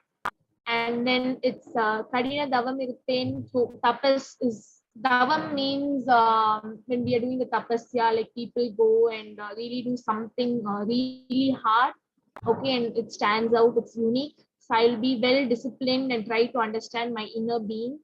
And then accepting the joy, all that is given by the divine will. Avanagulal means what all is given by the divine. So through the divine's will, what we are receiving, we should be happy with that. We shouldn't even think of getting something more. We should be pleased with what we have and be satisfied. And then when I'm so, I will be peaceful, I will be peaceful.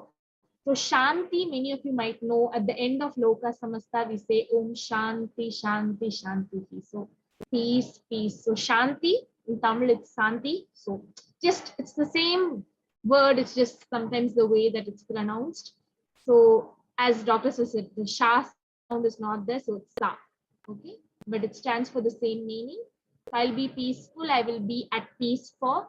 When I live the niyamas, I will have peace eternally. So that's why at the end we say சாந்தமுண்டு என்னிடத்தில் சாந்தமுண்டு, நியமத்தை வாழும்போது சாந்தமுண்டு என்றுமே.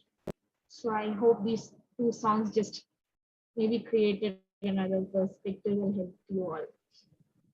Thank you, Divya, for that sharing. You know, in the first one, when you live the yama, you don't have to fear anymore. When you live the niyama, you have a sense of peace. And so this not fearing and having peace through Yama Niyama. That is what I wanted the young people to understand through these songs and methodologies of teaching, because if you start to realize you don't have to be part of the rat race, because even if you win the rat race, you're still a rat. So, you don't want to be a rat, you want to be a human being, okay? I hope so. That's what I tell the kids. And a dog-eat-dog world, even if you're the top dog, you're still a dog, you're not a human.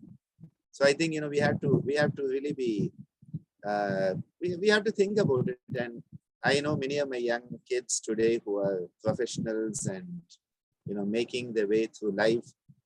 One thing they often tell me is, you spoiled us. And, you spoiled us so much that we cannot live in this world like others. So, it's something they tell me, but with love and with gratitude, and because they know what they have. But at the same time, there are days where you are like, if just I could be like others and, steal and lie and, get a promotion by falsifying my documents, and I cannot do it because of what you have done. You have spoiled us. And my father used to say that of his guru, Swami Kanakananda. He said, my guru ruined me. He said, my guru ruined me. I would have been the biggest dictator the world has ever seen. And instead he made me, what I am. And, he spoiled me. He ruined me from being what I would have been, this biggest dictator on the whole planet. He used to say it as a joke, of course. And, I know many of my father's students who even now say, your father changed my life so much, and I can never forgive him for it. Your father changed my life so much, and I cannot forgive him for it. I understand it because some of these concepts, they may seem a bit utopian. And often I also wonder about it. Are they very utopian? And as compared to the life that we have to live? But, well, the final message is always do your best and leave the rest. So I'll just go through these Yama Niyama and the points that Patanjali has given, because each one of them has a scientific explanation, a logical explanation why he has said it. But that's beyond the scope of these sessions. I have explored it in the Adhikara Yoga sessions, if you're interested. When you manifest, when you embody ahimsa, there is no hostility in your presence. Just your presence itself diffuses the situation. And this is true of so many stories in our culture.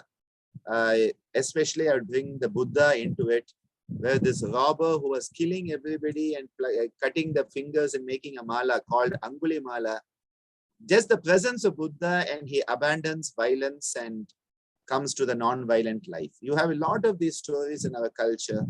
And this is something that Gandhi was so firm on ahimsa. I believe he started to embody this siddhi also. And whenever there was a problem in India where there was violence, he used to just go there. In a couple of days, the violence would stop. It was very interesting that he seemed to have that siddhi in his commitment to ahimsa. His commitment to, there's no questioning Gandhi's commitment to ahimsa and satya. I will never question it. It is a firm commitment. His version I may question, but not his commitment. The version he postulated I may question, but his commitment is unparalleled. And you look at his autobiography, My Experiments with Truth, you will see someone who really had an immense amount of swadhyaya. I think he also had obsessive compulsive, but he had extreme swadhyaya to the OCD level. Okay, it's just astonishing when you read it. And I whenever I really want to have something that goes very deep, you read Gandhi and you really get it. Coming to Satya, whatever you utter comes true. Because when you have embodied truthfulness, you will not speak a lie anymore. So it is not that you say something, it will become true. That which is not true will not come through you anymore because you embody truthfulness. So it is not that people think, oh, if I can get that siddhi, then I can say anything I want. No, you will not say anything you want, because once you get to that siddhi, the untruth will not come through you. It's like the darkness will not be there in the presence of the light. It's as simple as that. So, it just cannot be there. It has to go away. thoughts. Asteya, when you have gone into the state where the thought of stealing never comes to you, everything feels safe with you and comes to you. Sarvaratna upasthanam, we say. All the riches will come to you because they know that you will not take it if you don't deserve it. It will all be there. Because the universe says this person can be trusted. You have earned the trust of the universe through Asteya. Brahmacharya, Virya Labhaha, it is said, you attain great valor and you can overcome the fear of death because you have understood what is the connection of energy with the cosmos through Brahmacharya.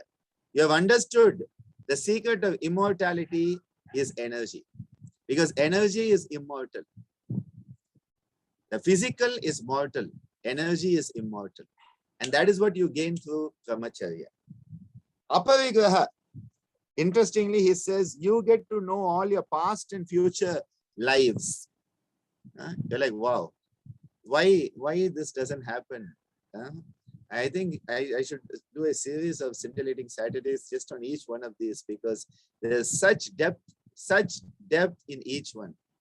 See, as long as you are greedy, if you are given information of your past and future lifetimes, you will misuse it.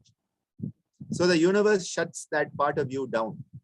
But once you have overcome the tendency to be greedy, you will not misuse this knowledge. And so the knowledge will be used in a dharmic manner for the right purpose. There will be right useness of the knowledge of past and future lifetimes as part of your evolutionary growth. You will not misuse it. And that is why aparigraha, janma katamta sambodha, it is said. Beautiful knowledge that enables you to understand the bigger picture. See, we don't know why. I am doing the right thing.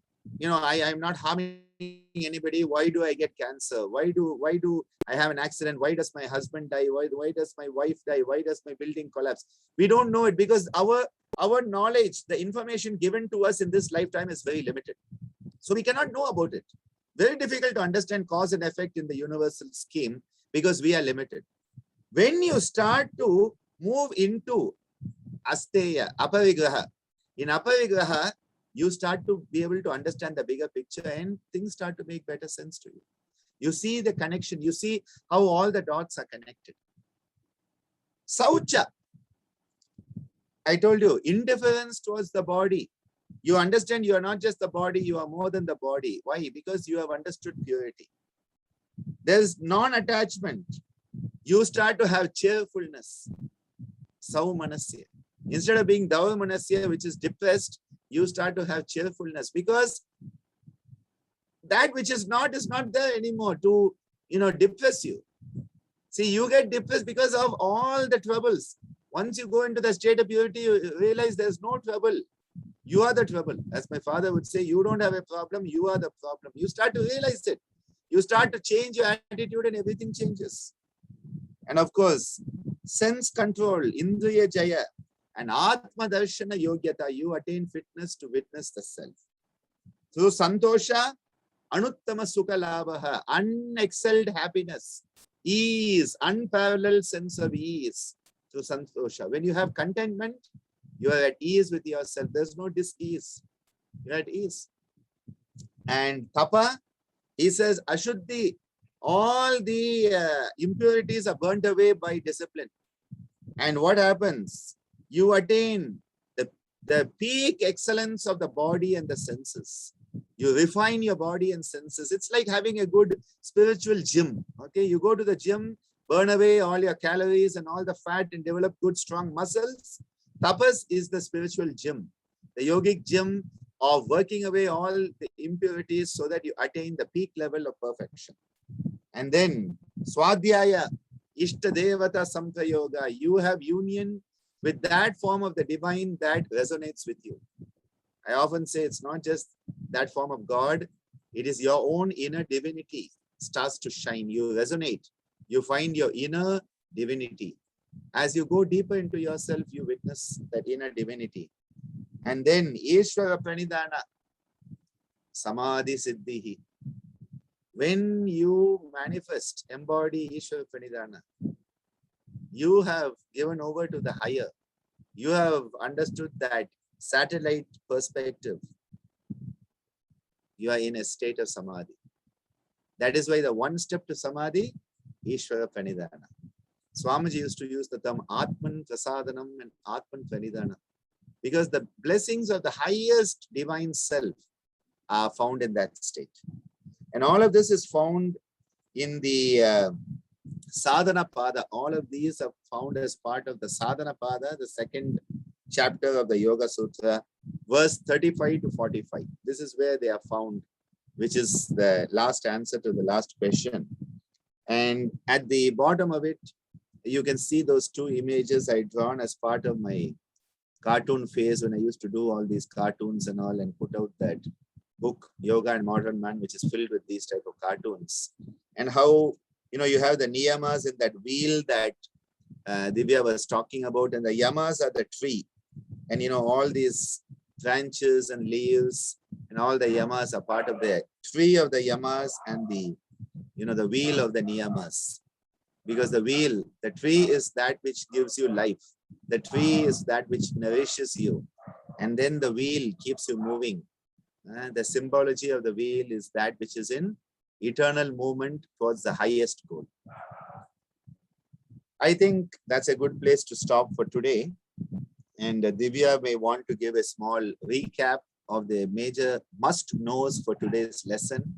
She is doing this nice job, and at the end of all the sessions, we'll give you those PowerPoints just as a revision tool for what is most important, because otherwise it's easy to get lost in the maze. It's a vast ocean. Yes, Divya, please.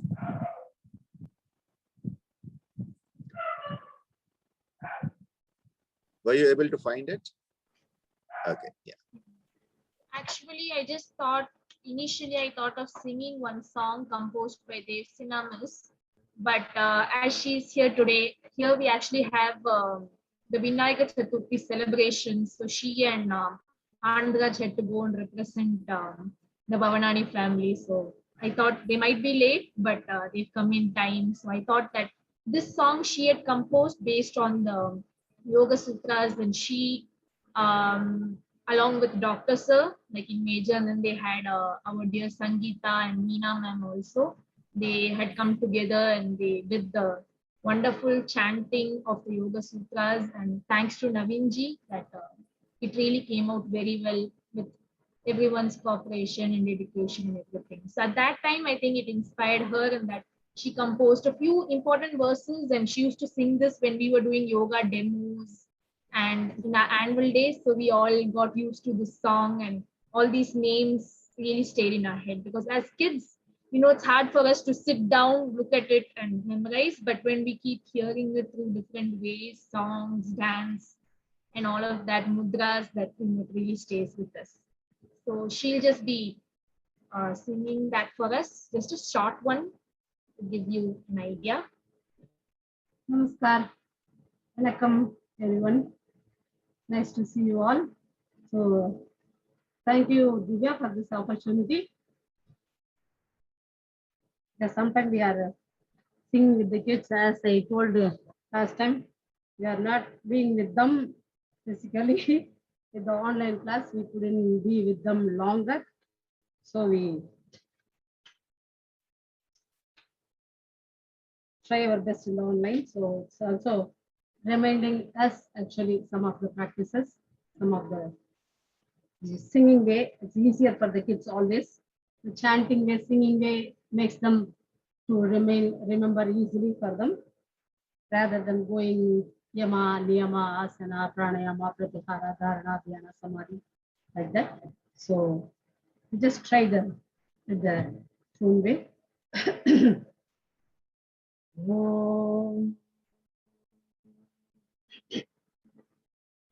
Maharishi Patanjala Yogaha Yogaha Maharishi Patanjala Yogaha Yogaha Maharishi Patanjala Yogaha Yogaha Hatha Yoga Anusasanam Anusasanam Hatha yoga no sasanam anusasanam. Maharishi Patanjala yogaha yogaha. Hatha yoga no sasanam anusasanam. Yogaschitta vritti nirodha yogaha nirodha. Yogaschitta vritti nirodha yogaha nirodha. Maharishi Patanjala yogaha yogaha nirodha. Ahimsa satya steya brahmacharya aparigraha yamaha pancha yamaha. Ahimsa satya steya brahmacharya aparigraha yamaha pancha yamaha. Maharishi Patanjala yogaha. Maharishi Patanjala yogaha. Saucha Santosha Tapaswadhyaya Saucha Santosha Tapaswadhyaya Ishvara Pranidhana Niyamaha Pancha Niyamaha Pancha Niyamaha. Saucha Santosha Tapaswadhyaya Saucha Santosha Tapaswadhyaya Ishvara Pranidhana Niyamaha Pancha Niyamaha. Maharishi Patanjala yogaha. Siram Sukamasanam Sukamasanam. Siram Sukamasanam. Prayatna Shaitalya Anata Samadhi Pratibhyam Tathodvanda Arnabhigata. Stiram Sukamasanam Sukamasanam. Stiram Sukamasanam. Tasmin sati swasa praswasa yordhati vichedaha pranayamaha. Tasmin sati swasa praswasa yordhati vichedaha pranayamaha. Maharishi Patanjala yogaha. Tatakshiyate prakasha avaranam prakasha avaranam. Tatakshiyate prakasha avaranam prakasha avaranam. Dharana sucha yogyata manasaha. Dharana sucha yogyata manasaha. Patanjali yoga Maharishi Patanjala yogaha. Maharishi Patanjala yogaha.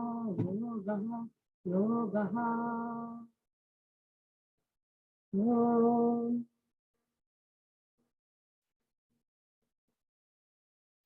So just the other day, it was just coming the other day, the thought, maybe yesterday or today morning when I'm practicing, just it was a nice, sometime Mamaji says, no, it's like in the Vedas also they say, all the truth, the different thoughts, the higher thoughts comes from the every dip, all the direction like that.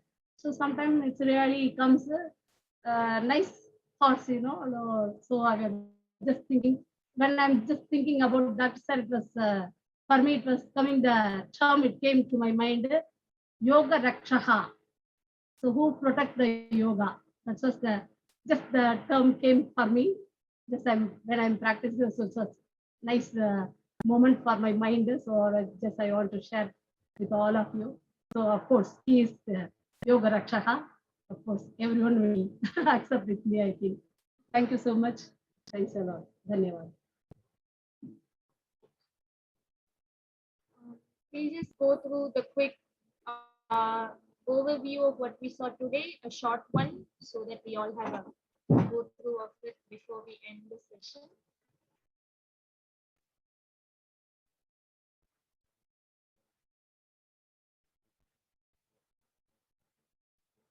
So we are going to go through the overview of lesson 3 of our session. So who codified Ashtanga Yoga? Guesses? Do you have it in your mind? Shall I bring it on screen? Okay. Maharishi Patanjali. I think all of you, if not at least most of you, had it already in mind. So what are the limbs of Ashtanga Yoga? Yama, Niyama, Asana, Pranayama, Pratyahara, Dharana, Dhyana, Samadhi. I know maybe few of you, maybe it's a little hard for you to say. I'm sure that we'll have these names coming on often. So you're going to get used to it. Don't worry about it. How are the 8 limbs divided? We saw them, right? Adhikara Yoga, the first 2, Yama Niyama, and Kriya Yoga, Tapas, Swadhyaya, Ishvara, Atman, Pranidhana.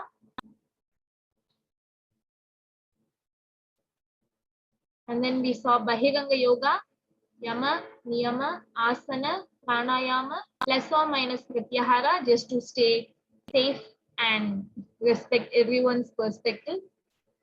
Guaranteed for your life. Antaranga Yoga, Dharana, Dhyana, Samadhi, plus or minus Pratyahara.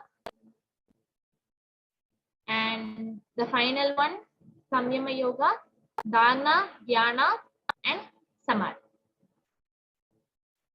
So this was the overview. And does Tirumular mention Ashtanga Yoga in Tirumandhiram? Do you remember that? Yes, he was the one that spread his knowledge in Tamil. And the answer is yes, he did mention Ashtanga Yoga, but he mentioned it and called it as Attanga Yoga. And it had the same 8 limbs as Patanjali's Ashtanga Yoga, except just the pronunciations might have changed in Tamil. And what is the ultimate purpose of Ashtanga Yoga according to Maharishi Patanjali? Maybe you remember a few terms. Ashuddhikshaye, Jnana Deepti, Aviveka Kyate. Little bit here and there. Okay. We'll see it. The impurities of the mind are destroyed. Ashuddhikshaye. And then the light of knowledge, Jnana Deepti, begins to grow until the attainment of intuitive wisdom. That's Viveka Kyati. Maybe you can go and have a look at that verse that Dr. Sir said, Yoganganushthanat Ashuddhikshaye Jnana Deepti Aviveka Kyati. So maybe you can just have a look at that verse. And don't worry about these terms. It's not like you must know them. And if I ask you and you don't say it, I won't be like, how can you not know it? Like, just to have the overall perspective in mind. Of course, it's nice for few people really enjoy memorizing these terms and going around and saying it. Like once in a while, even I feel nice when I can say a Sanskrit term. I'm like, wow. So, it might give you a kick once in a while, but it doesn't actually, in the internal sense, it doesn't mean much. What are the 5 yamas, moral restraints? Remember Pancha yamas? Okay. Ahimsa, non-violence. Satya, truthfulness. Asteya, non-stealing. Brahmacharya, controlling the creative principle. And final one, aparigraha, non-covetedness. And I'm not focusing on the fruits of perfection because you are supposed to work on that, okay? The 5 niyamas, the pancha niyamas, evolutionary observances. Saucha, cleanliness, purity. Santosha, contentment. Tapas, austerity or discipline. Swadhyaya, self-knowledge or self-analysis. Self-reflection. You can go on adding after today's session. Ishvara or Atman Pranidhana, surrender to the divine Atman. So this was just an overview. That doesn't mean we are neglecting everything else that we learned today. Just to give you all a brief overall idea and reminder of what we went through today.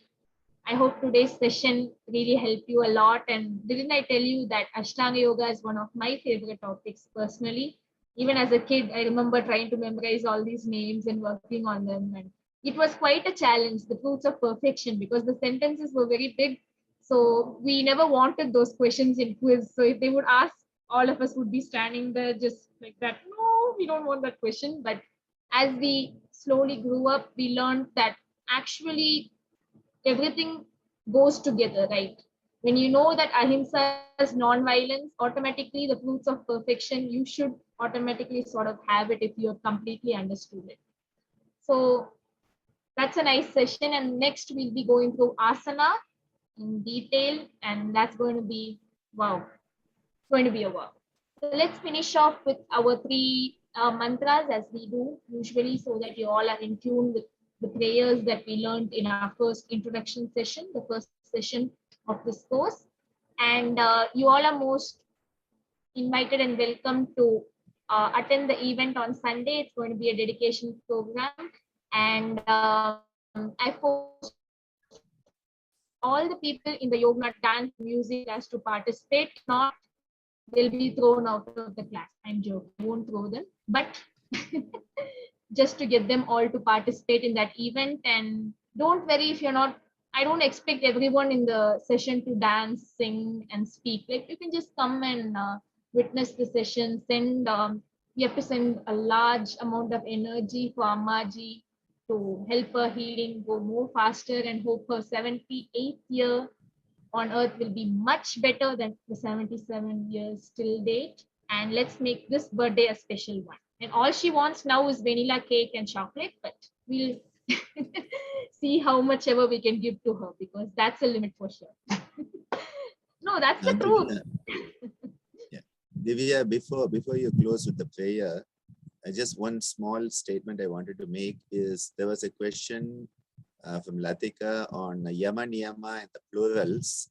So I just wanted to clarify that in Sanskritam, Yama Niyama is itself already plural. When you don't have to put an S there. But when we write these terms in English, we put the yamas, niyamas, just so that people know there are 5. It's like we say asana. If you say asana, it's already containing the plural in it. So that S is an addition that comes when we put the Sanskrit term in English. So yama niyama is already correct.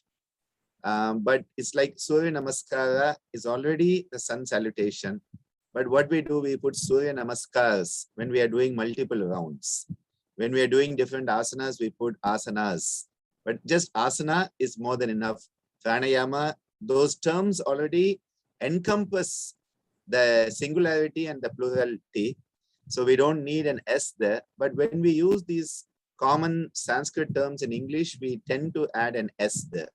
So some people like to make a big thing out of it. And I say it depends on the individual usage. So just to clarify that before we end. Yes, Divya. Just I'll be sharing the Zoom links along, and even not for the whole one, if you're just able to pop up here and there. And if you want to say a few words, you can let me know through the chat. We have the chat option on Zoom also. So you can just let me know. And according to the time and however sufficient it is, I'll make sure that everyone can get your wish to Ammaji for sure. Anyway, it's all there and she knows that. And on Monday, we'll be having the session and we'll see how that can be, how we'll be able to make that possible to reach all of you in whatever way possible.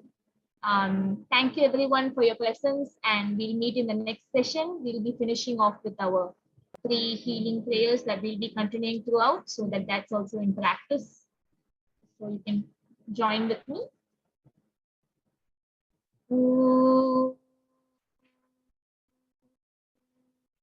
Sarve bhavantu sukhinah, sarve santu niramaya, sarve bhadrani pashyanto, ma kaschat dukkhabhat bhavet.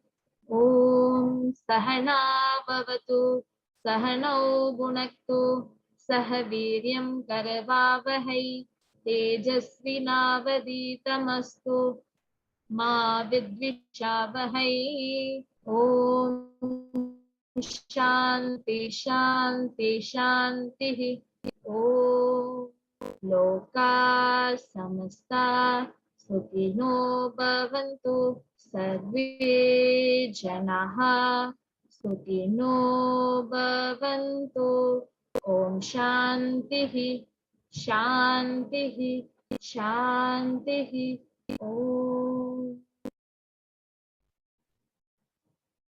Thank you, everyone. And as long as we do the do's and don'ts, we fear not and let peace go to every possible level. See you all in our next session. Thank you.